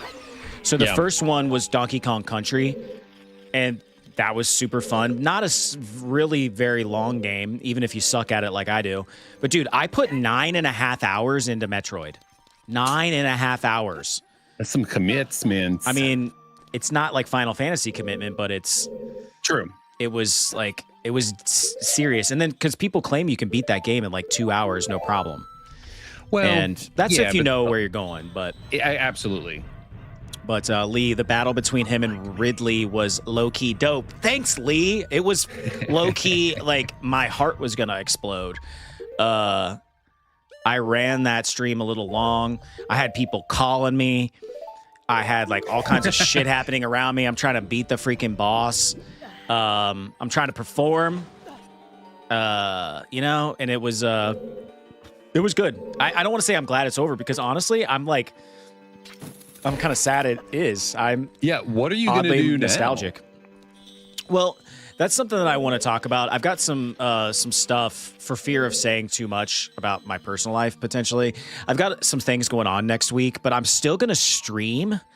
But I'm going to try out. This is definitely not going to be the norm, by the way. I'm going to try out, I'm going to do a little IRL stream next week for my 2 days. And part of the theme of that is I just want to have, an open discussion with the chat about, what game I should play next. That's going to be kind of the bulk of what I want to chat about. Okay. But yeah, I'm open to suggestion. I want to try to keep it. I want to try to keep it Super Nintendo, but okay. But then part of me is like, nah, you maybe be a little more open-minded. I don't know, but and then also I don't want the game to take 1,000,000 hours because another peek behind the curtain. There's layers to this conversation, folks. I'm trying to tee up my solo stream to when we finish Ocarina of Time because the plan is to play the same game on the solos and this format on Saturdays. Drew and I have been talking about this. And we're throwing around a couple of ideas on what games to play. So, I don't know. How much longer you think you have in this game, Drew? 2 more temples after this, and then the boss. So, do you think we have will we have this finished by the end of October? You think we'll go into November? If I do my homework every week, then maybe. And then there's no pressure. I honestly, the longer the better. So let's just say, I reasonably have 2 months. I have that's 16 streams on my solo as of right now. Sure. I could probably play a pretty long game in 16.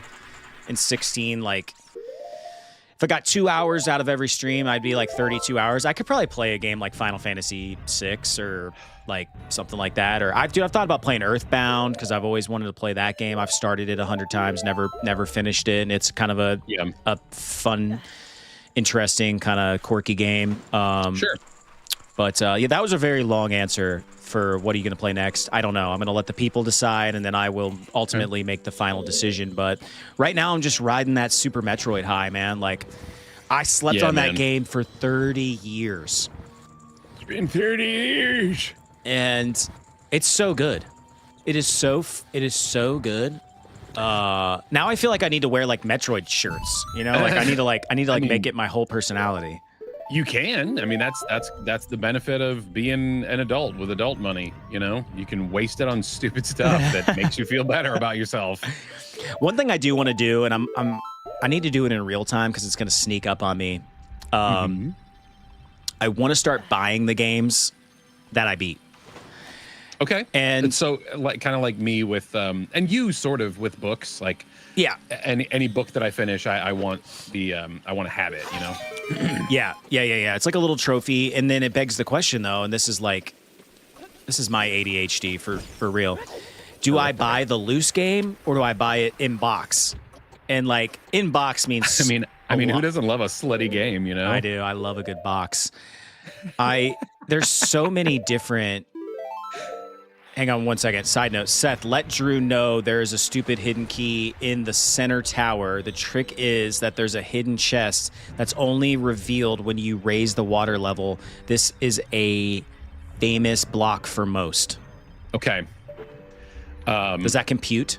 Is that something that I can get at the current water level, or is it like the halfway up water level?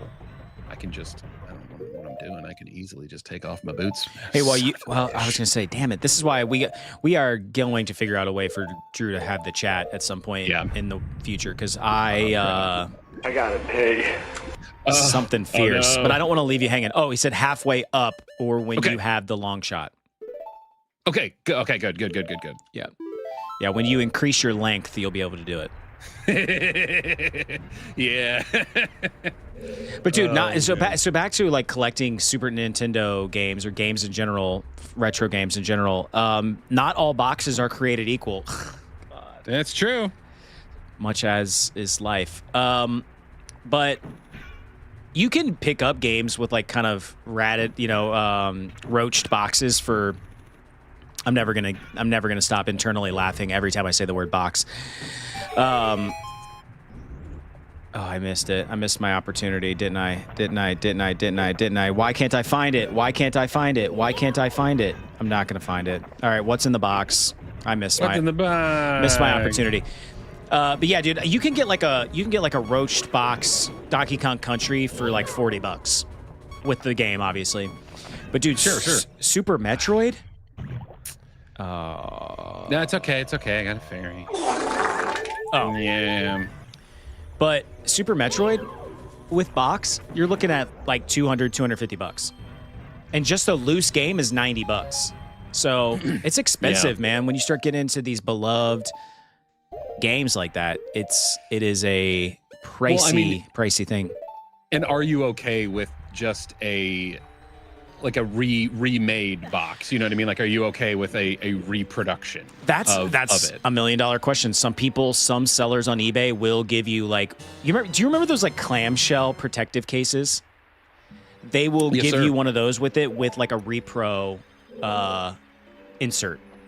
And that's kind of cool. That's kind of satisfying, and it's cheap, $90 for a Super Nintendo cart is a lot though, in my opinion. Like, yeah, just the loose cartridge.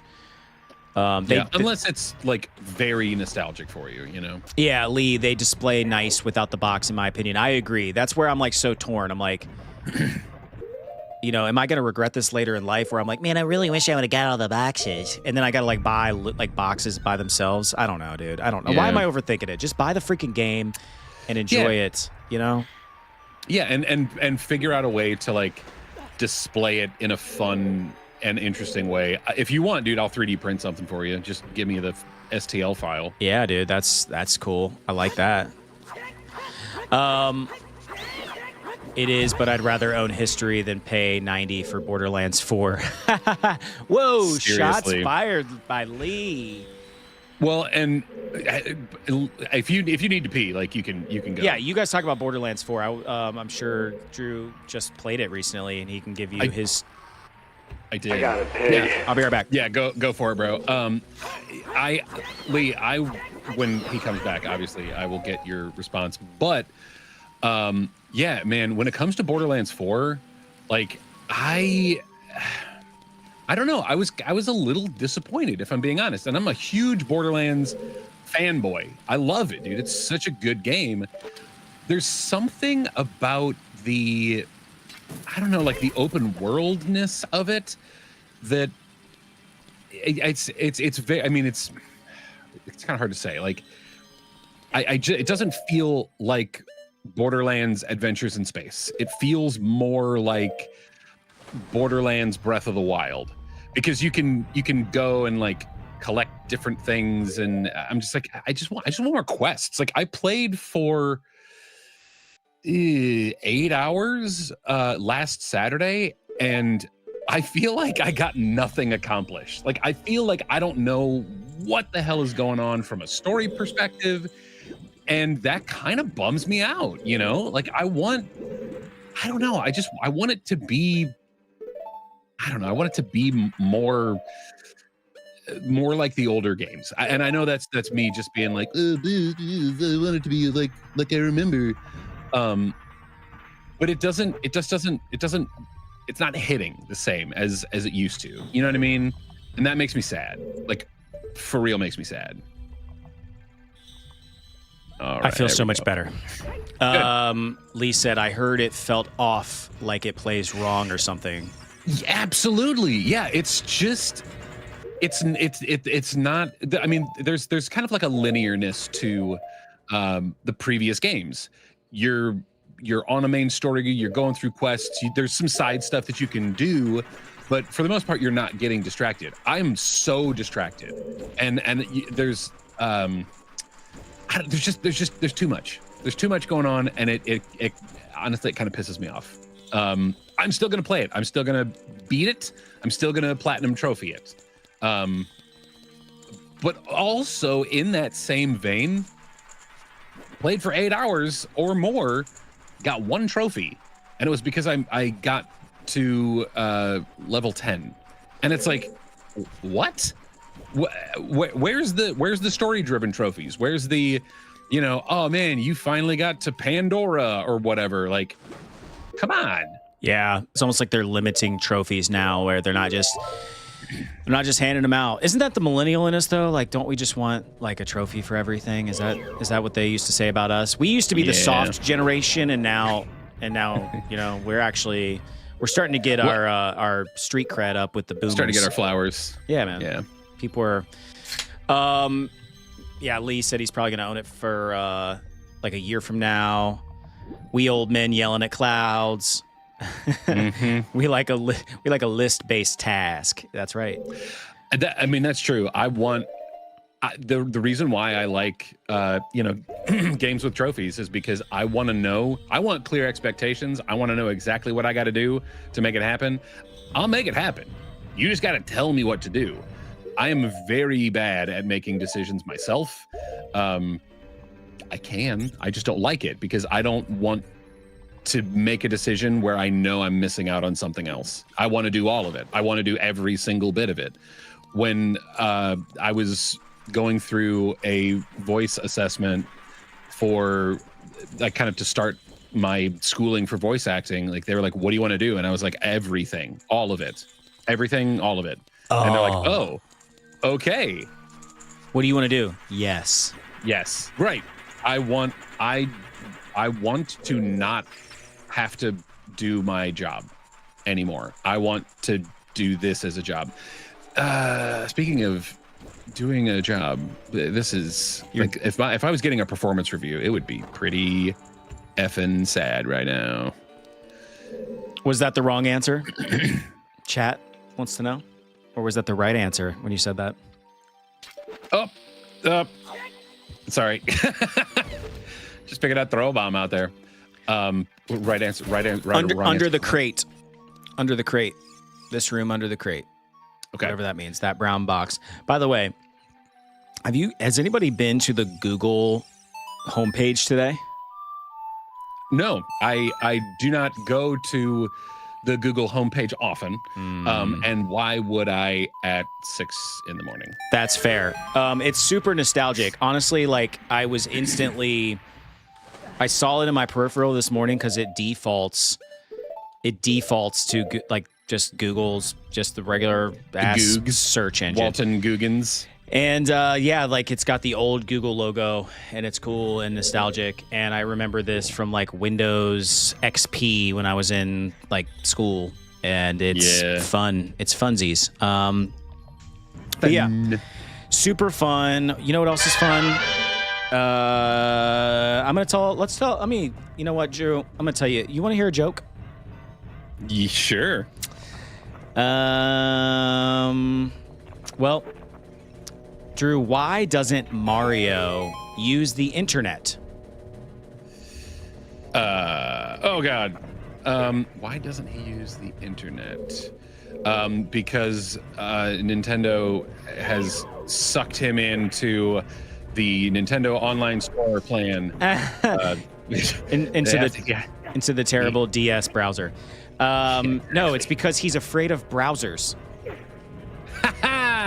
Yeah, I like that. What the hell, dude? What's happening? What is happening here? Jesus, creases. I told my lemon squeezes. I told my computer a joke once. Now it has a bite of humor. Just a bite. Why don't I have put up? Thank you. Yeah. Thank you. Yeah. Thank you. I used to be addicted to the hokey pokey, but I turned myself around. Yeah, I know that one. Let's get a couple of more in here. I only know 25 letters of the alphabet. Alphabet. I don't know why. Yep. I don't trust stairs. They're always up to something. Mm-hmm. Or they're always down to something. They're always down for something. I burnt my Hawaiian pizza last night. Should have cooked it aloha temperature. Should have cooked it at aloha temperature. Sorry. Yeah. Well, that's also reminding me of the if the people who live in Hawaii can't laugh really loud. They can only give you aloha. Boo! Yeah. How do you organize a space party? You plan it. All right, one more. This is the worst segment ever. Why did the math book look so sad? Because its ex-wife was cold and calculating. Because it had too many problems. Bro, same. Wow. Well, that was lame, but lamer than FDR's legs. Oh, wow. Too soon. Wow. I know you don't get that reference. I don't. That's fine. I don't get it's it. Family Guy, early Family Guy. I do want you to though. How do we do this? How do we do this? I want to know what you're thinking. I do want to know what you're thinking. I want to hear it. I want this segment to go viral. This is called Voices with Drew. Oof. And I wrote down, have a conversation between Gandalf and Gollum. Okay. Would you be so kind as to give me just sort of like a reason for the conversation? Okay. You know? Yeah, I will. Just bear with me for a second. With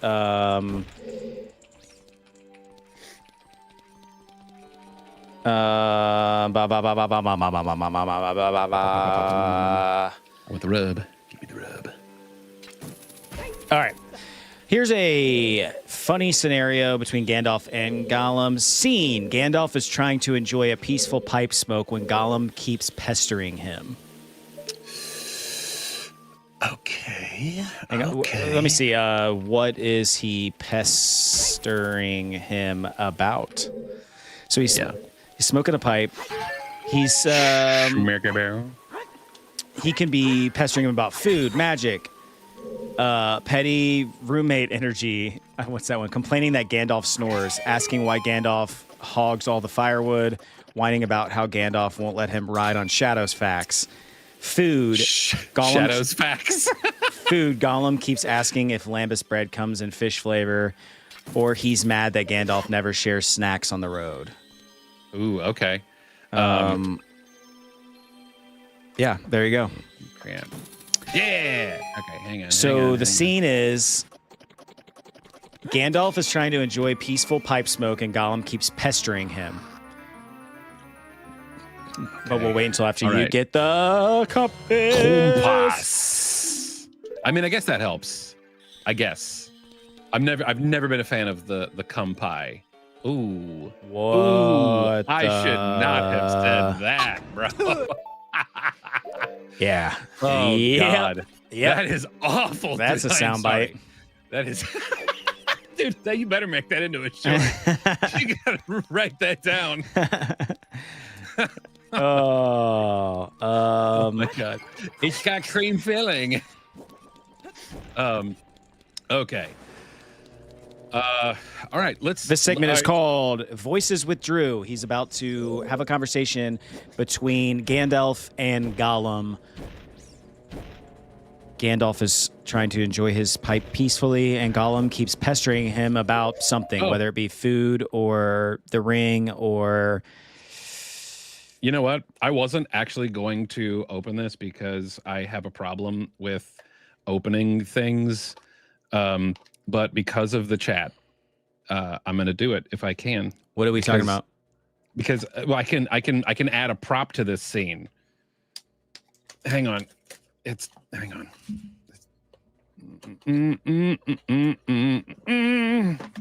Oh God. Show it to us. Aha.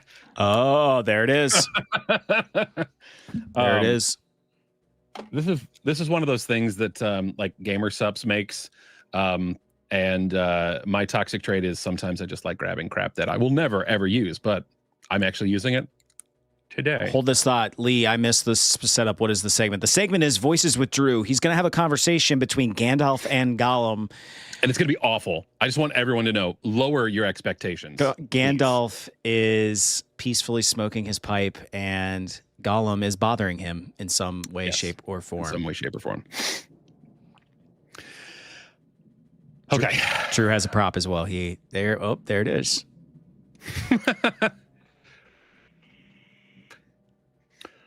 I love Longbottom Leaf. And then, Gollum comes in. It's hard to do, like, just sitting here in a chair. No. I like it. What is Longbottom's precious? It is my favorite kind of escapism.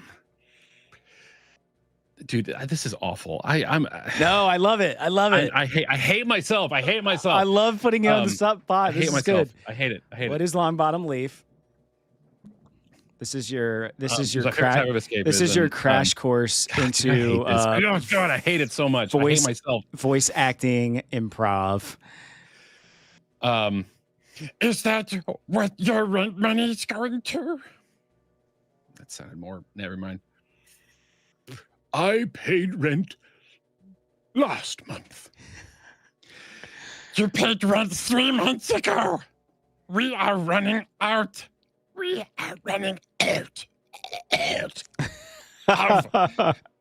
fundage. That sounds like a you problem. It's an us problems, precious.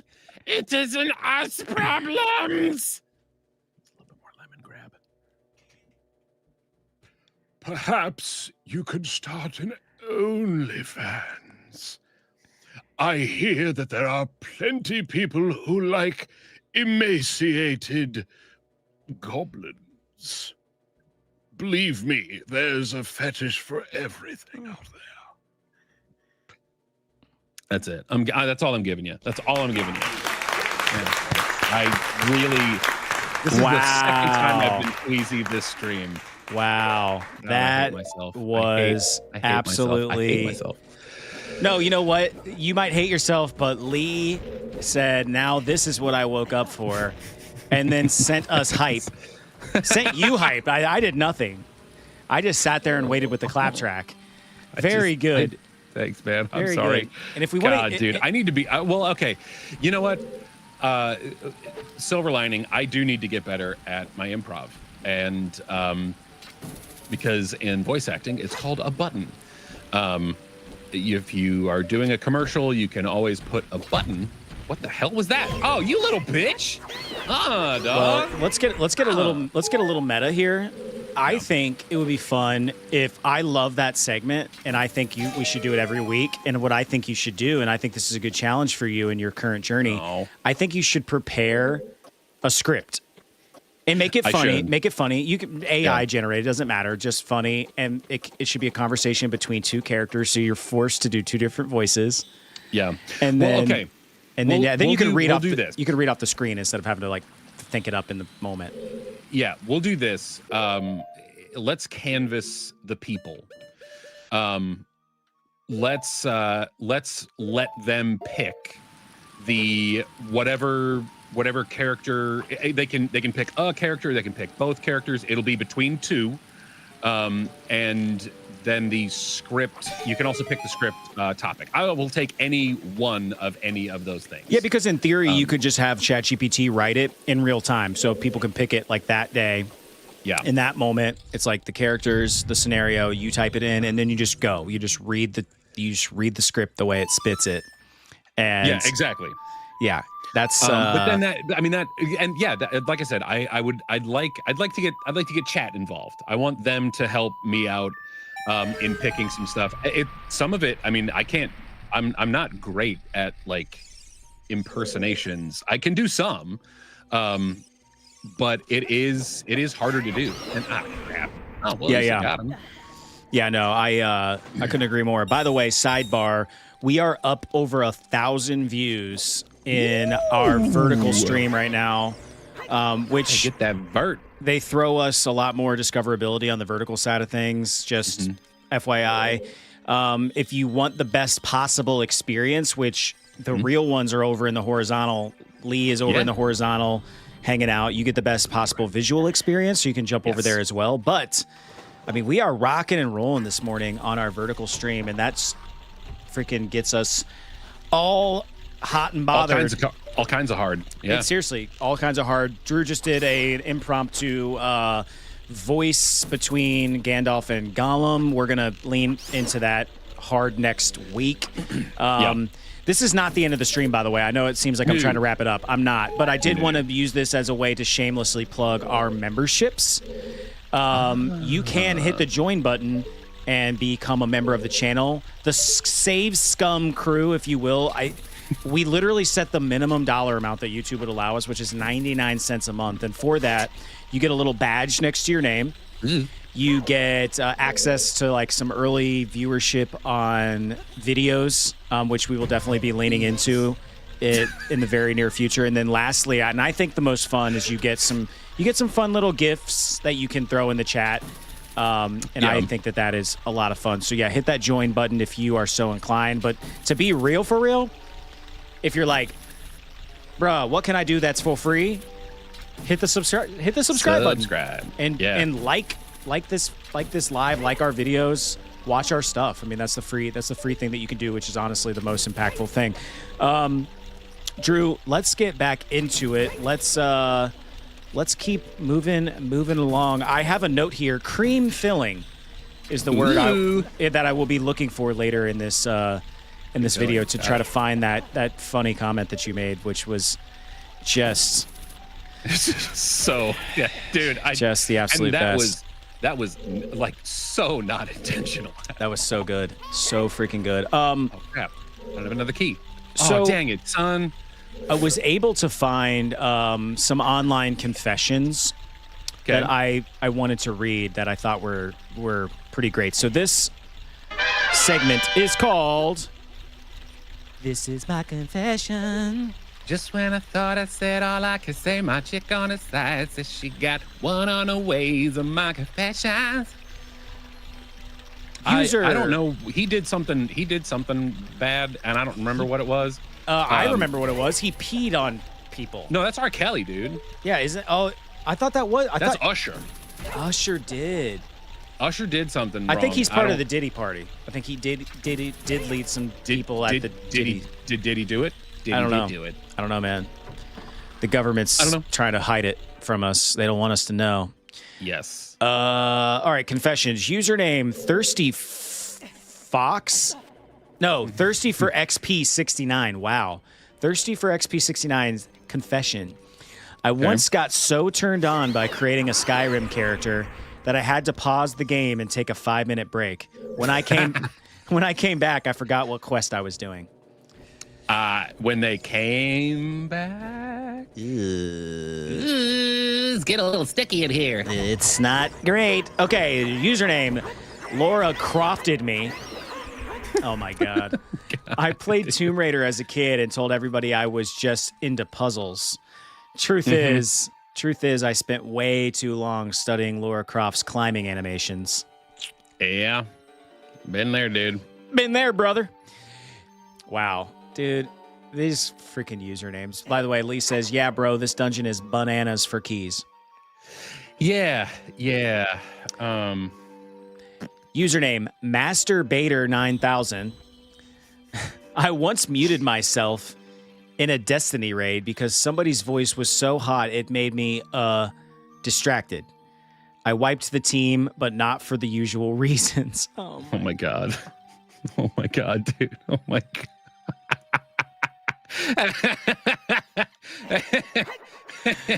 Oh no. Gross.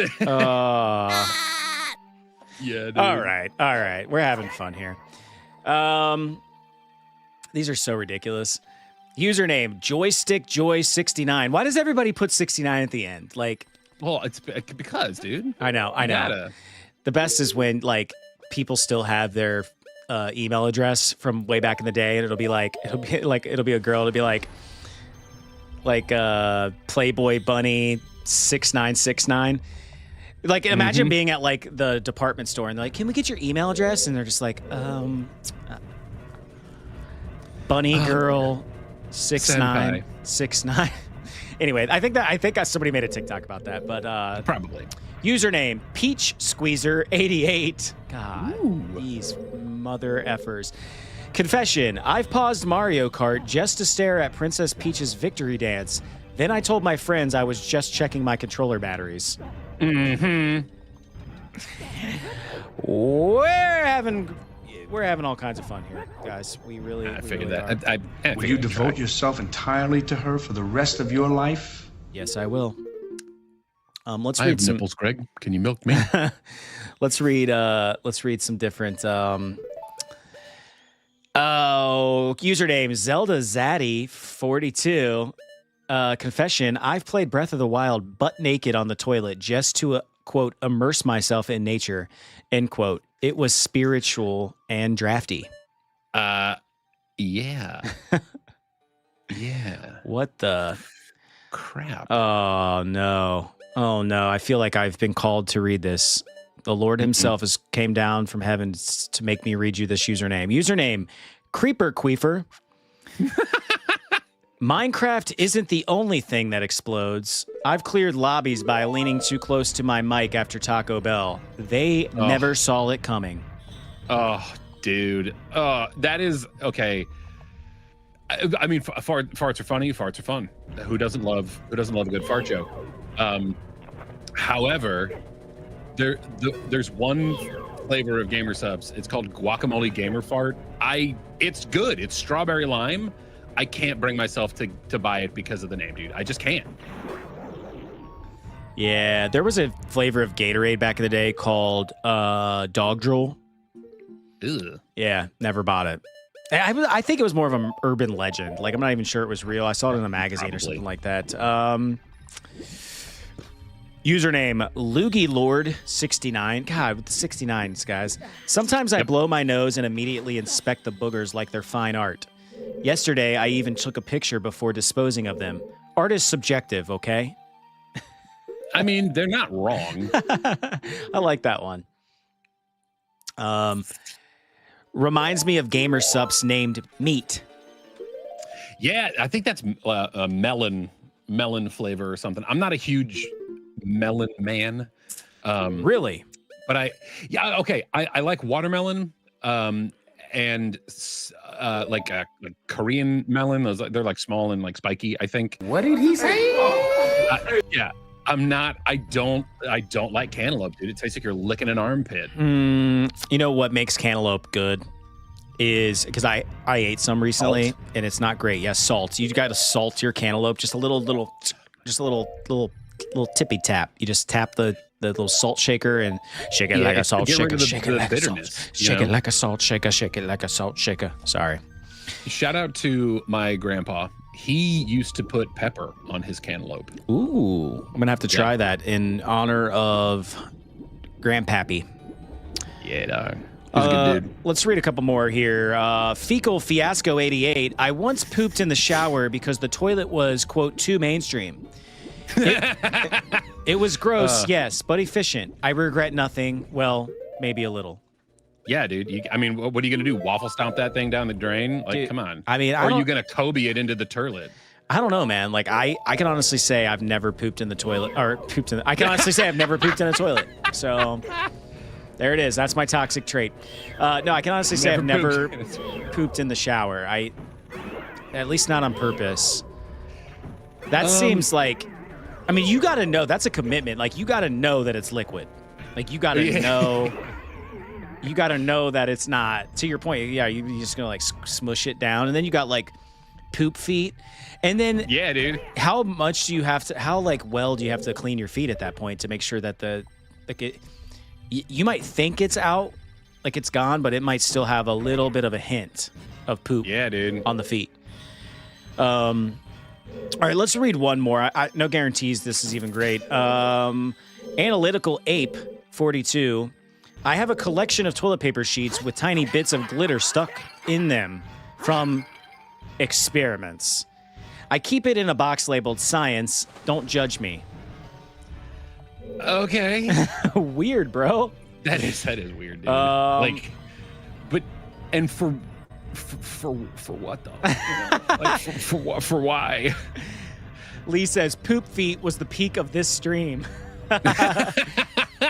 Yeah, I think so too. Oh, actually, I got one more because I want to end on a good one. Username Mud Pie Master. Oh my god, dude. Perfect. These people. Sometimes I wipe, then I do a double check by smelling my hand. Don't act like you haven't. It's called quality control, people. I mean, you know, we are all human and we are all gross. You know, if you're just joining, we are reading confessions of the internet. I don't know. I just found this this log of like really awesome confessionals and decided I was going to read it. Razu, what up? I know Razu says, WTF? Yeah. That's the setup that you missed. We were reading just terrible confessionals. I kind of want to read one more. Drew, are you down for it? Are you in? Yeah, let's do it. Analog Ass 69. God, dude, with the freaking... Sometimes I play horror games on the toilet late at night. Screaming and pooping at the same time is an experience. I don't recommend it. It could scare the crap out of you. I don't recommend it unless you enjoy chaos. Wow. That was not the best of this batch, but we'll take it. Yeah, all right. That's all right. That's enough. That's enough of that. Listener confessions. I wish those were real listeners. That's just like a forum of things that I found that were, Razu says, username analog toilet. Haha. I know. Actually, I think the usernames were funnier than their confessions, if I'm being I'm with you on that one. For real. This is a segment that we introduced last week, and I had a lot of fun with it. I hope everybody else did as well. It is called Game Therapy. And what we're going to do is we're going to compare lessons that we've learned from playing Ocarina of Time and how we can apply them to our own lives to be better people, hopefully. All right, Drew. The first lesson that we can learn from Ocarina of Time is explore every corner. Link finds heart pieces, rupees, and hidden caves by wandering off the main path. In life, fulfillment doesn't always come from racing towards the, quote, main quest. Slow down. Wander. Curiosity opens doors Routine never will. It also killed the cat. So This is true. This is true. It killed the Cat Williams, which is sad, dude. I love Cat Williams. You know. Hello there. everyone in the chat. I was like, that's not Cat Williams at all. He's got a little higher voice and he is very, very well spoken. Yes. Dude, I love me some Cat Williams. And he's over here trying to tell us the truth. He's trying to expose the truth for everyone. Go watch recent Cat Williams. He's got receipts. He does, man. And like, crazy.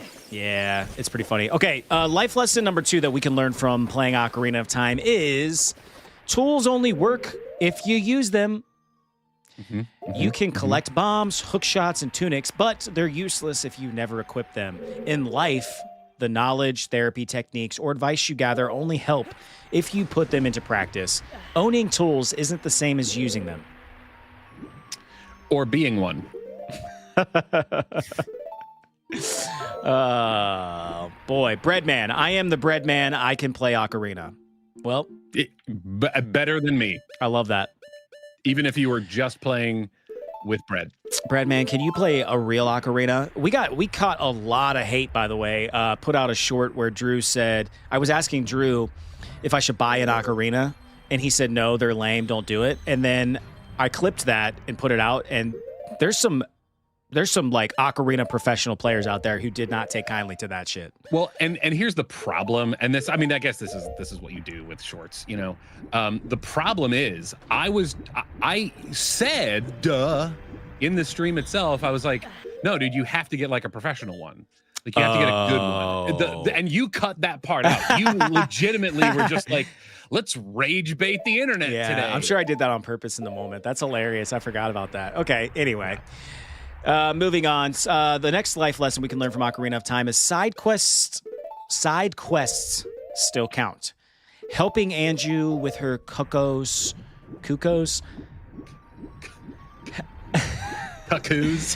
Helping Anju with her cuckoos or trading masks won't save Hyrule, but they enrich the journey. In life, the small moments, kindness, laughter, helping a friend, are what give meaning to the bigger picture. True. That's good. I like that.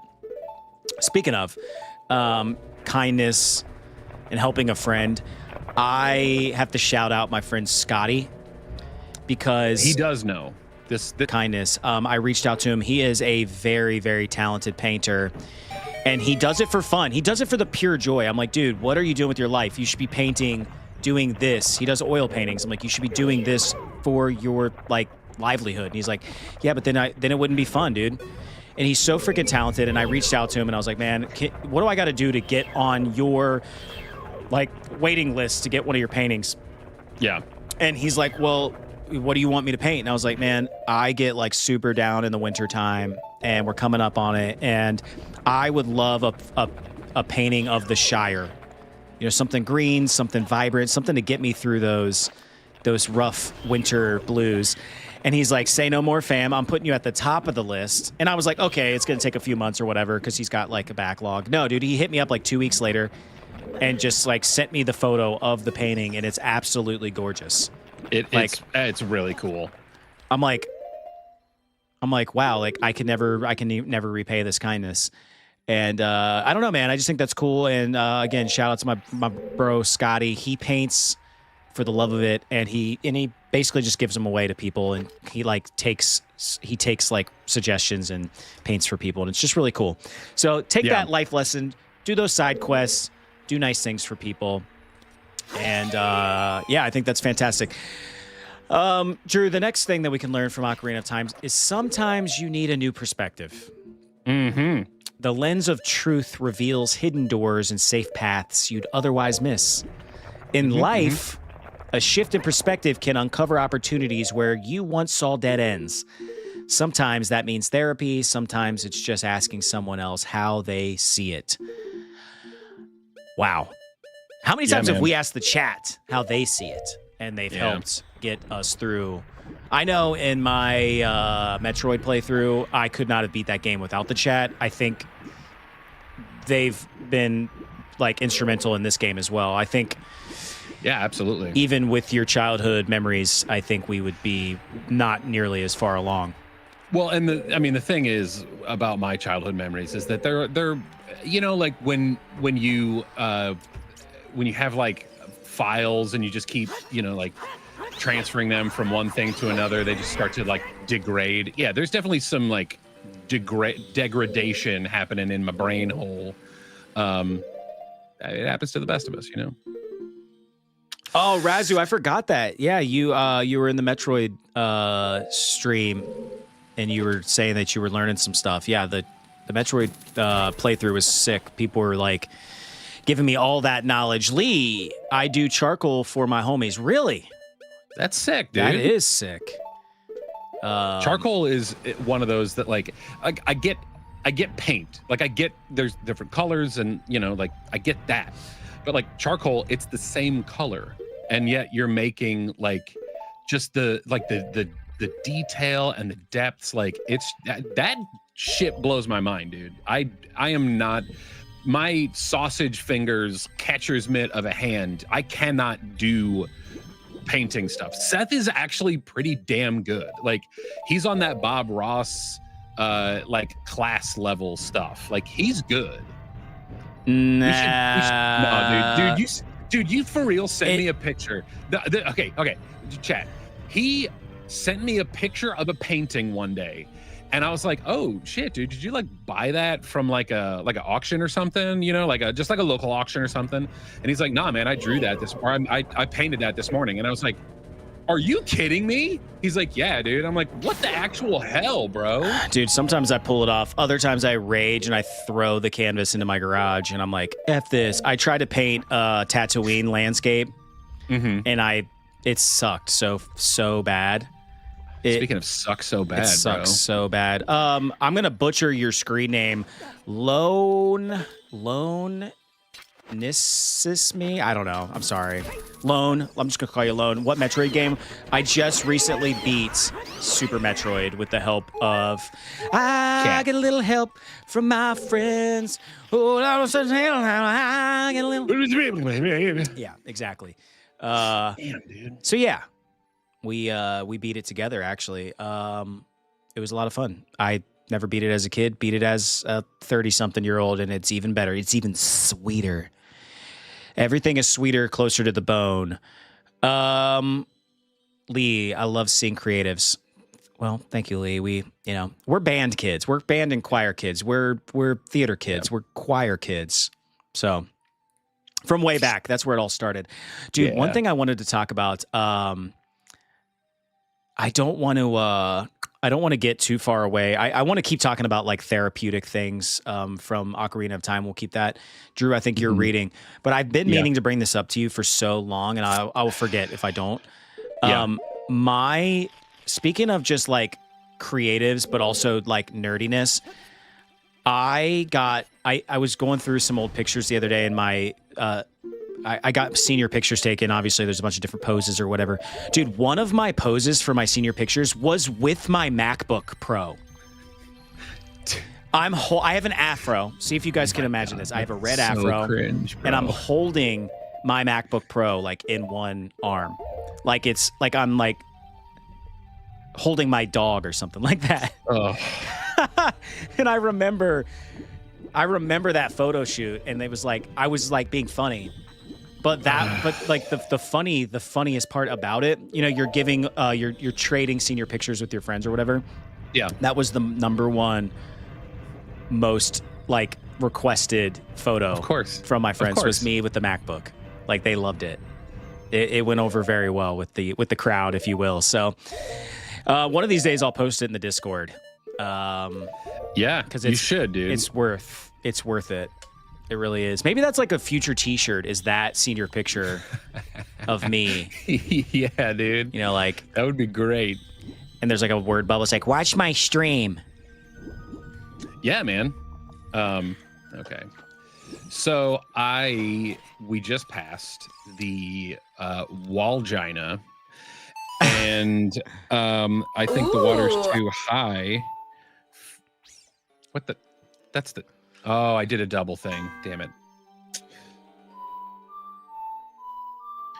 Oh yeah, Discord. Razu, the link to our Discord is on our channel page. Link tree. Yeah, or the link tree. There is a link on our YouTube page. Just click on link and you'll be able to join the Discord and talk with us between streams. Who doesn't want to do that? We post stupid stuff on there, memes. Yeah, and we're whatnot. not like, okay, I'm not like hella active. I really try to be like, I'm throwing memes in there, I'm throwing out them memes.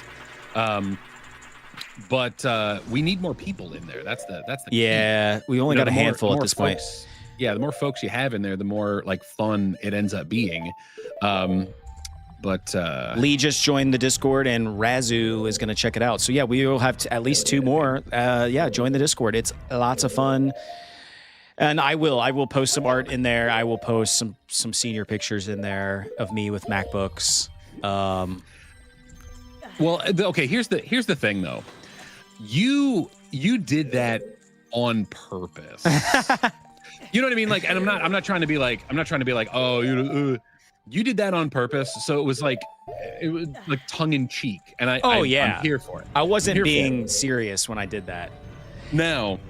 And it wasn't a flex either. It was more just like, here's why I did it. Because even in like 06, 07, people didn't have laptops at my high school. Sure. And I was just fortunate enough that I somehow conned my parents into getting me a MacBook because I said it would get me better grades. It didn't. Spoiler alert. That's how it goes. But man. I had this backpack that was dedicated solely to my laptop, and it looks sort of like a jetpack, and that was like the running joke. The haters called me like Jetpack Kid or something like that. Okay. But I thought it was hip, dude. I didn't take any offense. I was like, damn it. I was like, dude, like, I think this is super hip. I like it. I like the jetpack. And I had my MacBook in there. So like I think I did it as more of like a, hey, like I'm going to lean even heavier into this whole, like, I'm the lame kid with the laptop thing. So I liked it. I thought it was fun. Yeah. I was a kid. I think it was like 4th grade. All right. You know how you get your little school pictures or whatever. I usually had a prop. I mean, a lot of times it was like something simple. I think I took a picture with my trumpet at one point, because why wouldn't you? A lot of things. Did lots of things. There's one that I'm not proud of. Oh, do tell. So, all right. I was a big Hercules and Xena fan. Still am, I guess. And as a surprise, my mom got tickets to the Hercules and Xena convention that had come to my town. And I got to go and I got to meet Ted Raimi, Sam Raimi's brother, the guy who played Joxer, he's been in a bunch of stuff. He's like the face. Sam Raimi's the guy that does like the writing and directing. Ted Raimi's the guy who's like always in the stuff. Sam Raimi directed The Evil Dead. Yeah, and Ted Raimi is in that movie. He's the one in the suit who's like coming out of the thing. I'll swallow your soul. Like he's trying to get out of the basement. That's him. He's in the suit. So got to meet him, which was super cool. Super nice guy. You know, and I'm young. I'm a good kid. Well, I saw something that I really wanted, and it was a jacket. It was a Hercules jacket, and it was this black, like kind of not corduroy, but like kind of close to that material. And it had Hercules logo on the breast, and I think that was it. I think it was just a black jacket, had the snappy buttons, and then a Hercules on the thing. I brought that to picture day. Oh, and I remember, first of all, when you're doing the pose, like I don't know how the hell I got it, but it was something where I'm like holding it like this, like it is. Oh, you like threw it over the shoulder? Yeah, but it was like draped down the front so you could see the logo. But I was like, you know, like that, because I couldn't like go to the back, like it had to be from the front, like that's how the pictures were just taken. So I'm like holding it like super awkward, and then you could see the look. And this was when I was in my weird phase, dude. It was when I was wearing like wolf t-shirts and vacation t-shirts. Yeah. You know, like we all had something like that. God dude. I don't know. I don't think I have that photo anymore. I can ask my mom and see if she I was going to does. say, I'm about to hit your mom up and be like, yo, can we get these photos? Dude, I was thinking about school the other day, and I wore, this was 9th grade, I want to say. And I was like I don't even know what we called it back then. We didn't call it hipsters. I don't even know what it was referred to. Freaks and geeks, probably. Yeah. And I would wear this, being a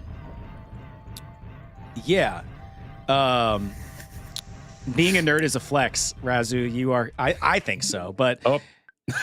What am I doing? No! Peek behind the curtain. No. Oh, Yeah, God, no, that I scared know. me so bad. Foon, what's up? But so hit the wrong I was in 9th grade, and I was doing weird stuff, and I wore a fedora a lot. This was that era. Oh, And but I would wear it like on the back of my head, like on like the, back like here. a yarmulke? Sort of, yeah, exactly, like a yarmulke. And I mean, that's a flex for the Jewish community. If you can wear a fedora yarmulke, dude, that's what's up, bro. well, I would match that with a suit jacket from when I was like 6 years old. Okay.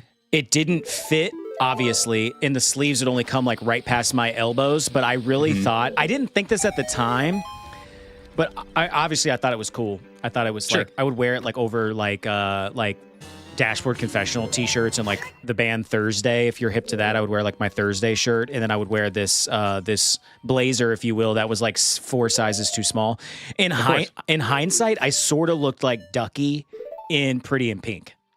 Got it. I don't think that's what I was going for at the time, but in hindsight, I was Ducky, dude. Like, So what you're doing is you're trying to like retroactively make it cooler than it was. It was so cringe, dude. It was so cringe. It was so bad. But like, yeah, in hindsight, I was like, was I Ducky, dude? Was I Ducky? And I think the answer is yes, I was. And I'm down for that, man. Like, as an adult, I'm way down with that. All I needed was like a dangly like ear piercing, but my mom wouldn't let me get my ear pierced. Of course. And one of my best friends at the time, shout out to Jake, he had both his ears pierced, and my mom hated it. She was like so mad, and I was like, Mom, I want to get my just one ear pierced. Like, I want to look like Michael from the Lost Boys, and she would not let me. So No, man, I get that. Like, especially, we are Midwestern folk, and that is a hard sell for any parent in that realm, Yeah. I also, back before there was skinny jeans for dudes, you wore girl pants. That's what we called it. You wore girls' skinny jeans. Like, that was like a scene kid hipster thing to do back then. And, because that's what like all the rock and rollers were doing at the time. And then, of course, like, they came out with like, proper fitting skinny jeans that we ultimately, gravitated towards. But, Matt Hoffman says, if you shoot the wall hanger behind the chest in that room, I believe it drops a rupee. Razu, girl pants. Yes. Do you remember girl pants, Razu? Because I was part of that era. I was part of the people doing that type of stuff. And I was also going to see the Rocky Horror Picture Show a lot at like this local like indie theater where they act it out while the movie plays. It was yeah, of course. I was doing the time warp again and again and again and again. Yeah, no, I get that, man. And you know what? There's nothing wrong with that. No, dude, to this day I love that movie. Tim Curry is a treasure. He's a freaking treasure. I saw him, speaking of like being cheeky and whatnot, he's had like several strokes and stuff. He's had poor health for like many years now. He's in a wheelchair, but he was being interviewed the other day. I think it was for like one of the Rocky Horror anniversaries, must have been recently. Crap. And he speaking of cheeky fellows, he has still got all his comedic timing, despite being like, down from his strokes. He is still as funny as ever. And I just love to see it, man. I love to see it. Bastards. What types of pants during the 90s when it fits but the hems are loose? Ones used to buy funky fashion. I don't remember that, but I do remember wearing Jenko jeans in the 90s. Jenkos. Dude, if you had Jinkos, you were a freaking stud. And they would have like cool patches and stuff like on the butt. Yeah, dude. And that stuff's back, dude. Baggy stuff's back. Like skinny, these kids don't want tight clothes. They want baggy again. My oldest son's wearing like jorts and stuff. I'm like, what is this life right now? Where? Oh yeah, look up those Jankos. Oh yeah, dude, Janko jeans were the hotness. They also made shorts with a 17-inch inseam, so they were going past that knee, baby, halfway down your calf, dude. Yeah, that's too far. Yeah, dude. All right. That's we got sidetracked with my me posing with my MacBook for my senior picture. I'm trying to think of another one I did. Dude, when I was in elementary school, I posed with a Tasmanian devil stuffed animal. And I don't even know what you call them, like those caps, like those Peaky Blinder type caps, you know what I mean? But in the 90s, you would wear them backwards. Oh, okay, yeah, like a cabbie hat or whatever. But you wore them backwards, and you got a Nike one, and it would have like the Nike swoosh, like right here. Mm-hmm. So I have one of those on backwards, and I'm holding a Tasmanian devil stuffed animal. Dude, we did weird shit back then. We did, bro. I mean, when we look at the kids now, and we're just like, oh, we're 6, 7, 8, every kid looks like a llama with the broccoli hair. You know, I mean. It dude, you bastard. Like, it is weird, dude. I will say, like, every kid looks exactly the same to me. But that's just old man. That's just me saying old man stuff. Yeah, dude, and I've kind of got like the pompadour, like comb over type look going on, and I have for years, and I think that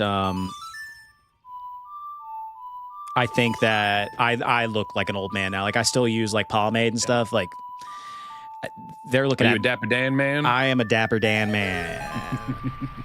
Like the director character from the Truman Show, that hat. Yes. Yeah. Yes. Exactly. Ed Harris in the Truman Show. Exactly. Fedora, dude. I was a fedora wearing fiend, bro. A fiend. That's crazy. Let's get a couple more life lessons from Ocarina of Time, shall we? Rest matters even mid-quest. The game has day and night cycles. You can't just run endlessly. In life, sleep, breaks, and downtime aren't wasted time. They're how you restore strength for the next battle. This is true. Very good. This is true. Which Drew has a lack of sleep and rest at the moment from waking up early to play with us. Well, and I think, dude, I swear to God, I stayed in a hotel this week. I swear it was haunted, bro. I kept hearing like weird creaky sounds, and there were like flashing lights. And I mean, that might have been like a parking attendant or something in the area, but like it was so intermittent. I don't know, dude. I will never stay at that hotel ever again. Oh, of course. There we go. I'm always so weirded out. All I can think about when I stay in hotels is The Shining. Like every time. I think about The Shining. I think about, it being haunted. And I don't know. I just stay in my room, basically, at that point, because I don't want, like, the two little twin girls to be like, you know. Play with us, Sethy. Yeah, play with us. Yeah, get away from me. I almost said, you'll float too. Wrong King story. Yeah, sure. Dude, we're days away from October. That is right, Razu. We are in the spooky season, full tilt. That reminds me, I'm going to like a spooky gathering tonight. What is the occasion? Just something we do every year. We get a little overserved, and we go to a couple haunted houses in this place, and have a couple of laughs, and then we go home and hope that I don't wake up the next day feeling awful.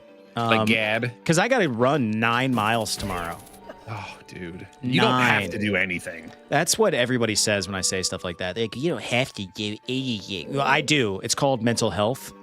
And if I don't do it, it suffers big time. Sure.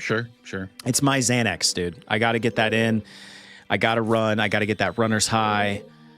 It's how I stay relatively trim, but I also enjoy Oreos, so it balances out in the end, bro, really. have you tried those Selena Gomez Oreos? Dude, what are they flavored after? Dude, Her, Essence. yeah, her, yeah, like what is it flavored like? It's it's like okay, it's like a cinnamony, chocolatey kind of thing going on. It's good. I forget exactly what, because it's like the cookie's different, the cream's different, and it's like a cream hybrid kind of deal. And it's just good, bro. Like, Razu said, "Taste it after her?" Question mark. I mean, hey, okay, look. If only it was gonna, go ahead. I was gonna say, I'm gonna say this, and we all know, okay? If that's what she tasted like, I mean, dude, I don't care if she tastes like garbage. I still want to taste it. I'm sorry. You just want. I'm sorry. What you want is for what's her name to come out with a cookie. Sabrina Carpenter. Yeah. Oh, God, dude. I would eat her cookie, man. Oh, bro. He wants that espresso. Her espresso keeps me up plenty of nights. Man, the euphemisms write themselves. That's right, Lee. I was watching. Look, respectfully, I will throw that in there. Respectfully, I was watching the new. Drew is our king. That is right. That is right. I was watching the newest iteration of Goosebumps last night, and with the one guy from Friends, and David Schwimmer. Yeah. So far so good. We all got tired and went to sleep, but Sure. Espresso was a song in the show, and I was like, I instantly thought of Drew and his love and my obsession with Sabrina Carpenter. And you know, that's not a thing that was like, I've never really been like overly obsessed with, you know, like artists like that. But dude, she has bewitched me, bro. You've bewitched me, body and soul. Seriously, bro. Okay, good. I can see it. I can see it. She's like 4'9", dude. I know, dude. And that's kind of also a part of it. Like, I'm 6'2". That would be just a great the dynamic between the two of us. Like, I could just carry her around. You know, like back at oh crap. Did you just leave the temple? No, dude. I think dang it. This is Shadow Link territory, bro. I'm pretty sure. I'm not going to be able to get espresso out of my head tonight. Wait. I like that one song from her where she's talking about, like, basically, if you're kissing my ex-boyfriend, you're kissing me too. Yeah. Essentially, you'll taste me when he's kissing you. Oh my God, dude. And it's like, what is this world come to? Imagine that came out in like 1950. Well, okay, there was some underground equivalency stuff though back then. Like the different words were taboo, but it's, you know, I mean, WAP. That's a little like we pushed the boundary there a little bit. And the Kids Bop one was with some wings and pizza. It's like don't even Kids Bop that song, please. Think about me, think about you, espresso. Oh, man. When you pass the tree, the shadow under your feet disappears. Yep. Fun fact. There it is. Okay, can we lock on? Navi, don't Z-lock when you fight. Okay. That's per Lee. Lee hasn't done us wrong yet.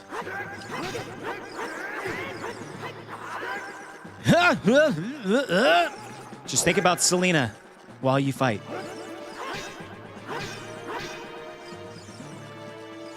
Think about the sweet taste of victory and cookie. Sorry.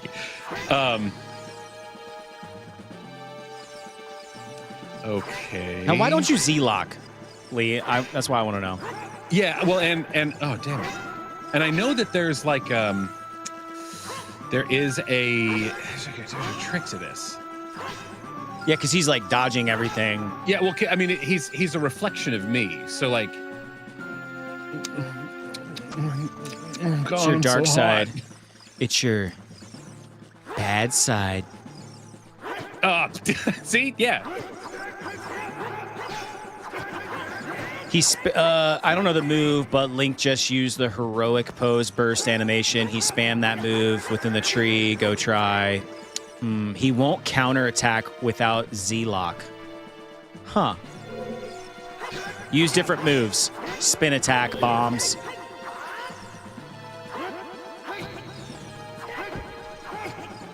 Bro, you're taking it right in the pooper from... Well... The point is he doesn't take damage the same method. Okay. Okay. You can't say bomb on an airplane. I think Deku nuts work, but you have to throw them to the side, says Matthew Hoffman. Okay. I don't know if this is going to work, but... Whoa. Well, I guess I think it did. Yeah, I heard him gonna... Got him. I don't know. Bro, this is giving me flashbacks from Metroid. And that freaking boss kept running away from my bombs. They like intuitively knew. Oh, you bastard, dude. Oh my god, dude.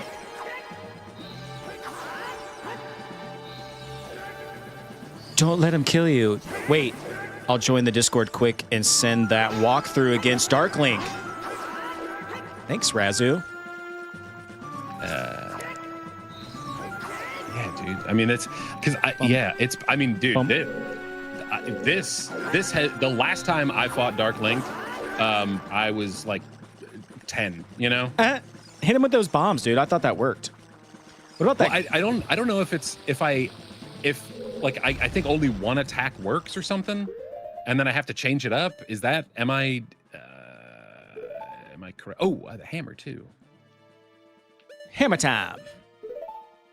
Anybody been watching Dancing with the Stars? I'm like embarrassed to say I have been. What was that? What did you do? You froze him. I just Deku nutted him, dude. I Deku nutted inside of him. Oh.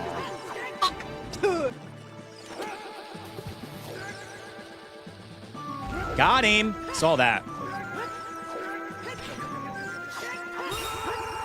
Yeah. Yes. Let's go. Yeah. Very nice. Hell yeah. Is there anything else? Oh, look. See, this whole room was a lie. This room was a lie. The idea is he learns, so that's the idea, but the AI is exploitable. Got it. Exploitable. I think this is the extendo hookshot. I think. This is it. Did I get some length? Oh, you added length.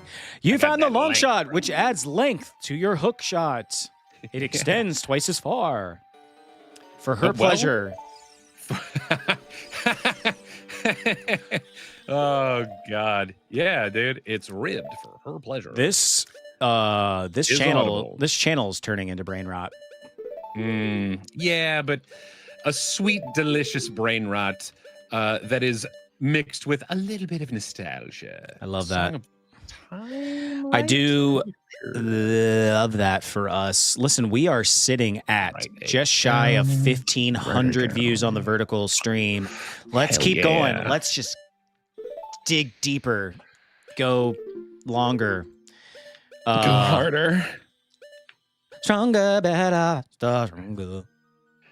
I'm out of things. Do it better, makes it faster. I'm out of things to talk about though, Drew. What is it that you would like to talk to me about? What's been on your mind, man? What's new?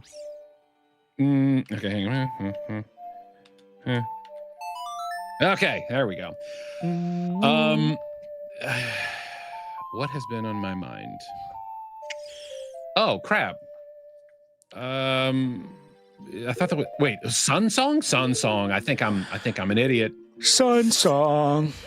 Sun Song. I'll tell you what's new with me. I got a Right turn up. we got one of those nugget ice makers. Game changing. Absolutely game changing for my ice in my cup. Navi. What is that again? Time song. but not while standing on it, says Matthew. Yes, I've been eating a lot of ice lately. I've been watching a lot of the Pickle Priest on TikTok. Anybody getting into the Pickle Priest? It's not what it sounds like.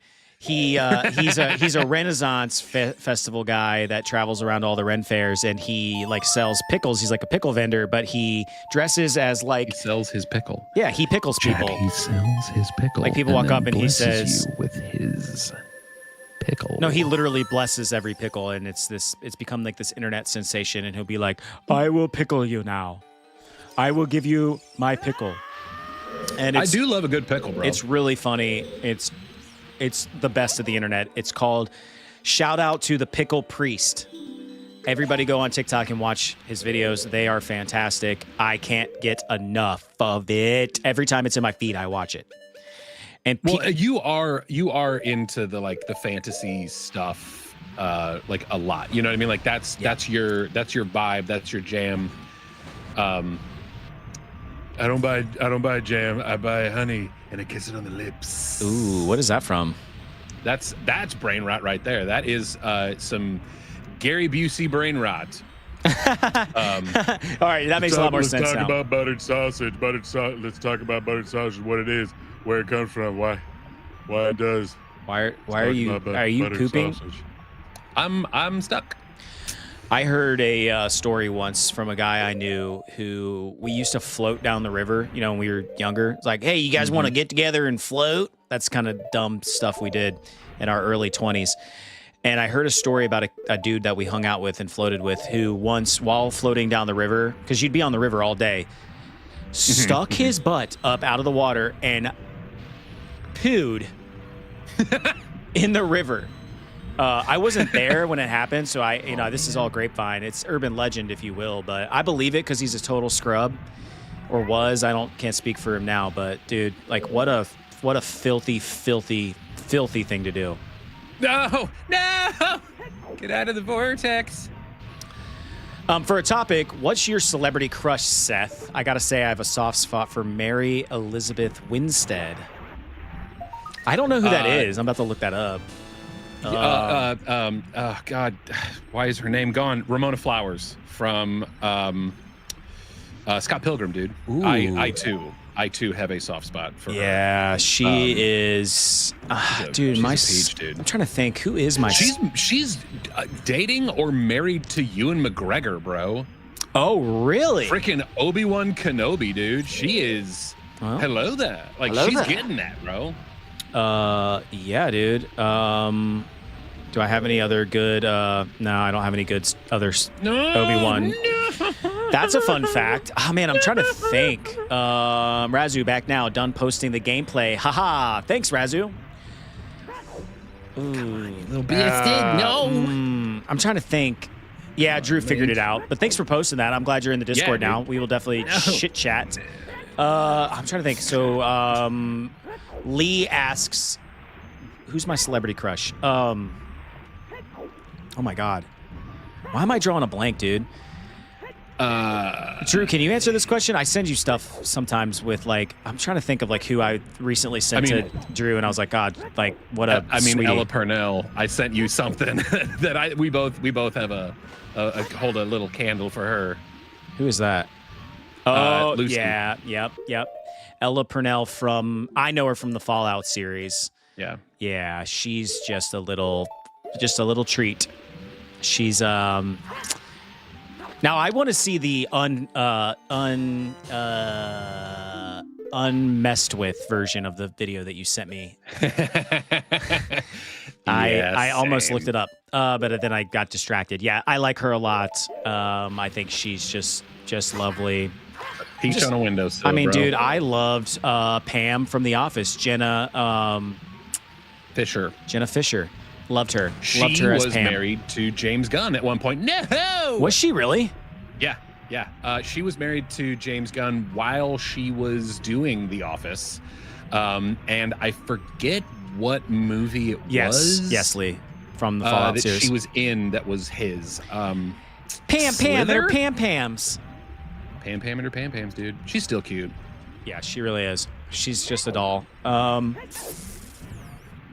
Dude, I liked the girl that played Here we are. Like we're like spilling our celeb crushes on live television, basically.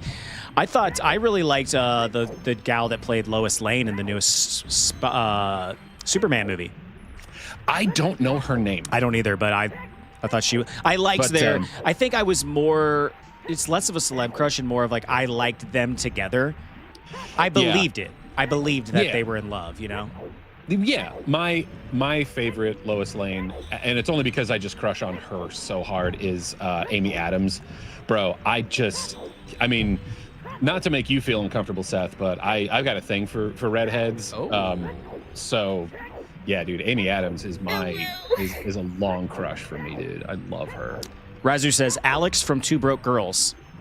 I know. Oh, dude, yeah. Oh God, what is her name? It's on the tip of my tongue, dude. I wish it is Alexandra Ryan. No, that's not her. That's the character name, dude. Yeah, that's why I had it. Sucking at this so hard. Speaking of sucking, I just got sucked into the vortex. Actress. That is Kat. It's Kat Dennings. Kat Dennings. What else has she been in? She was in the MCU. She is in a show with Tim Allen as well, like a recent one. Interesting. Yeah, it's odd. It's a little odd. I'll say it's a little odd. Why don't I have that sound dude. bite? Yeah, I don't know why I don't have it. But you know, it is what it is. Come on, change the camera. Here we go. Son of a bitch, dude. I am proud of that hair. I've been proud. Come on. Here we go. Well, chat, I think we have found how we're going to end the stream. Oh, really? No. Are you over it? No. I mean, I'm not saying we're ending it right now. What I'm saying is, like, this is going to take me a hot minute. What are you trying to do? Oh, you're trying to, like, navigate. Yeah, I got to get through the snake to the end of the thing to get the chest. And you have to, like, avoid the vortexes. And I am not doing a great job. And plus, like, the whole, like, the ground is, like, slanted in ways where it's like you have to just commit. And I have problems with commitment. Oh. That's why Amy Adams and I would never work out. Disappointment. Here's one. Damn it. Oh no! We suck again! Yeah, seriously. What is that from? Oh no! We suck again! Damn it. Oh no, we suck again. I don't know. Waterboy. There it is. Okay. A movie I haven't seen since I was also probably playing this game. Dude, you're never gonna get this, but what is this from? Oh, Fifth Element. Yeah, dude. Good for you. Big bada boom. Big bada boom. Multipass. I have a multipass actually.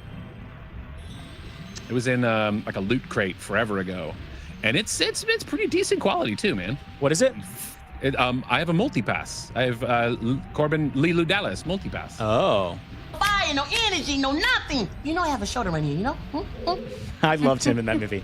That was my backup for that movie. So good, dude. I love that. And you know what? Chris Tucker, bro, where'd you go? Dude, he's around. He's in that Charlie Sheen documentary. Well, I'm sure, but I want when are we getting Rush Hour 4? Like, come on, man. Jackie Chan, dude, he wants more money. What would you do Jackie if you had Chan's $1 million? still Like, he's making movies. He's directing and writing and making movies. He's busy, bro. Oh yeah. Here you go. Here's another one for you, Drew. What would you do if you had $1 million? I would pay somebody to get me past this part. Yeah. Do you know what that's from? No. Here's a backup. Yeah. Wow. Yeah, that really helps. You'll know in a second here. What would you do if you had $1 million? Oh, Office Space? Yeah. Yeah. I knew if I put like TPS reports on there, you would know exactly what it was. So I had to make it a little bit obscure. Okay. Here's the reality. I had to listen to the voice of the first one, and then I was like, oh hell yeah, dude, that's that one cat who's been in 2 things that I've seen. Yeah, I know. The first Conjuring movie and Office Space. Sweep the leg. Oh, sorry, I was burping. Sweep the leg. Sweep the leg. Sweep the leg. It seems like a Rocky something. Sweep the leg. Sweep the leg. What's that movie, like chat? Sweep the leg. Sweep the leg. I'm gonna let the chat bail you out. Sweep the leg. Yeah, chat, help. I can't do 2 things at once. I'm Roll getting out sucked. of there. Don't let it suck bro. you. This is shit, dude. This is so bullshit. Yeah, this sucks. F you, N64. Yeah, for real. This is not the best game of all time. I'm sorry. I'm just kidding. Oh, you take that back. I love it. I do. I take it back. Sweep the leg. Sweep the leg. Damn it, Come on, guys. Nobody knows sweep the leg. Come on. Seth has the worst. He has the worst references to stuff because he doesn't watch like the movies that are like iconic with funny things. He watches like weird emo movies. Like how many times if you go back in time, you should count up the amount of times he has mentioned the movie Lost Boys, and it will be in the double digits. It's probably in the 20s. And I'm like, bro, you've seen that, but you haven't seen any of the Naked Gun movies or Airplane or any of the Mel Brooks films or Faulty Towers or any of the other Monty Python stuff. Like, dude. I've seen very little Monty Python. Matt Hoffman got it right. Karate Kid, sweep the leg. Okay. Sweep the leg. Sweep the leg. That sounds like Robert De Niro. I just want everyone to know, which is why I'm like, what? I don't know if you heard, but the Empire is gone.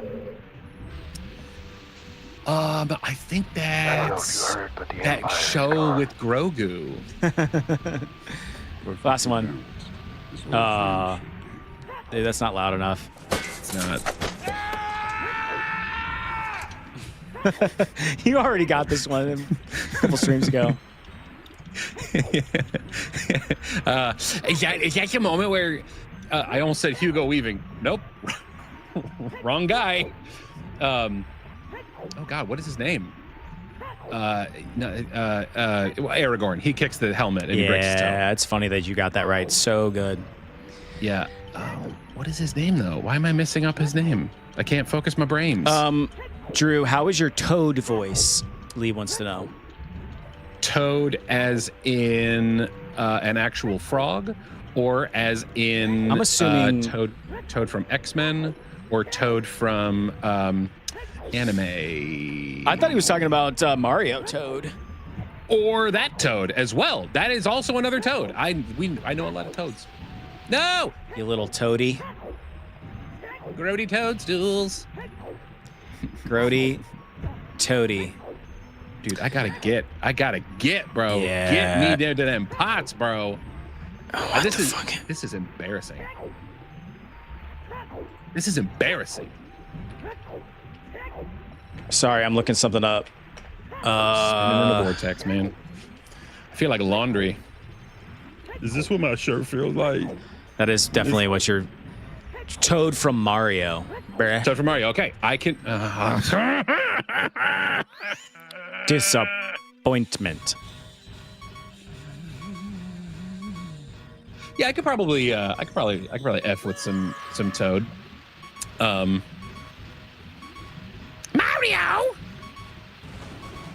You gotta say Princess Peach! He's just, he's very panicky. He's very high strung. Or I guess in like the Super Mario Brothers Super Show, he's a little more like, yeah, man, I'm a little bit more of like a tiny little mobster guy. I think. It's been a hot minute since I've watched that. That was good. I thought it was good. I've seen that recently to know that. Lee wishes that he could take control from you, Drew. I know, seriously, I wish you could too. That would be awesome. I don't know why I'm having so what a feature. struggles. What a feature So that would much be if you could take, if you could have the chat, like that could be like a channel points thing where you could play God, that'd like be 10 great. minutes of the game for us. That would be great. I would love that. Be Tanfastic. Again, here we go. Did I die? Take one Is step that the from death side to part? side. That's the Come death part. on, do Yep. the Mario style. Oh. Swing your arms from side to side. Come on, let's go, do the Mario. Yeah, man. There it is. Just waltzing around, just doing it funsy style. Well, Drew, what do you think? Should we give you another shot while I send these folks on their way? I want to say this. I'm going to do, I want to thank. I'm going to try this. Thank you for being a friend. I'm going to try to scroll up in. I guess we'll just. You're a pal and a confidant. And if you had a party. Lee says, dude, I'd buy a USB N64 replicate just to do it with a Trident controller as a flex. All right. Shout out to Lee, Razu. We got Matt Hoffman. We got I'm scrolling. Who else was in the recent chats? But they only Foon. That's as recent as I could get. Thanks, y'all, for being here. Everybody who I didn't mention, thank you for being here. People that didn't chat, thanks for lurking around. We love it. We are playing Ocarina of Time. Drew is struggling in the water temple, but that's fine. We've had a lot of fun. Oh, boy. What didn't we talk about today, Drew? Drew did some voices for us. We played... We played a little movies and TV shows that we don't need. We read some news from Hyrule. We read some fun confessions from the internet. We're doing all the things. Do us a favor. Hit the subscribe button. Hit the like button. Do all the things that are for free that help us grow this channel. That is the number one thing you can do. We do have a membership program. If you hit the join button, you get some little goodies. We also have a Discord you can join for free. The link is in our bio, if you will. We chit-chat in between these streams. We're going to be back next Saturday playing Ocarina of Time. I'm going to be chatting and streaming on Monday and Thursday morning, trying to figure out what game am I going to play next during the week. Yeah. While I'm solo streaming. Anything to add to that, Drew, before we send these fine folks on their way? Perseverance is key in anything.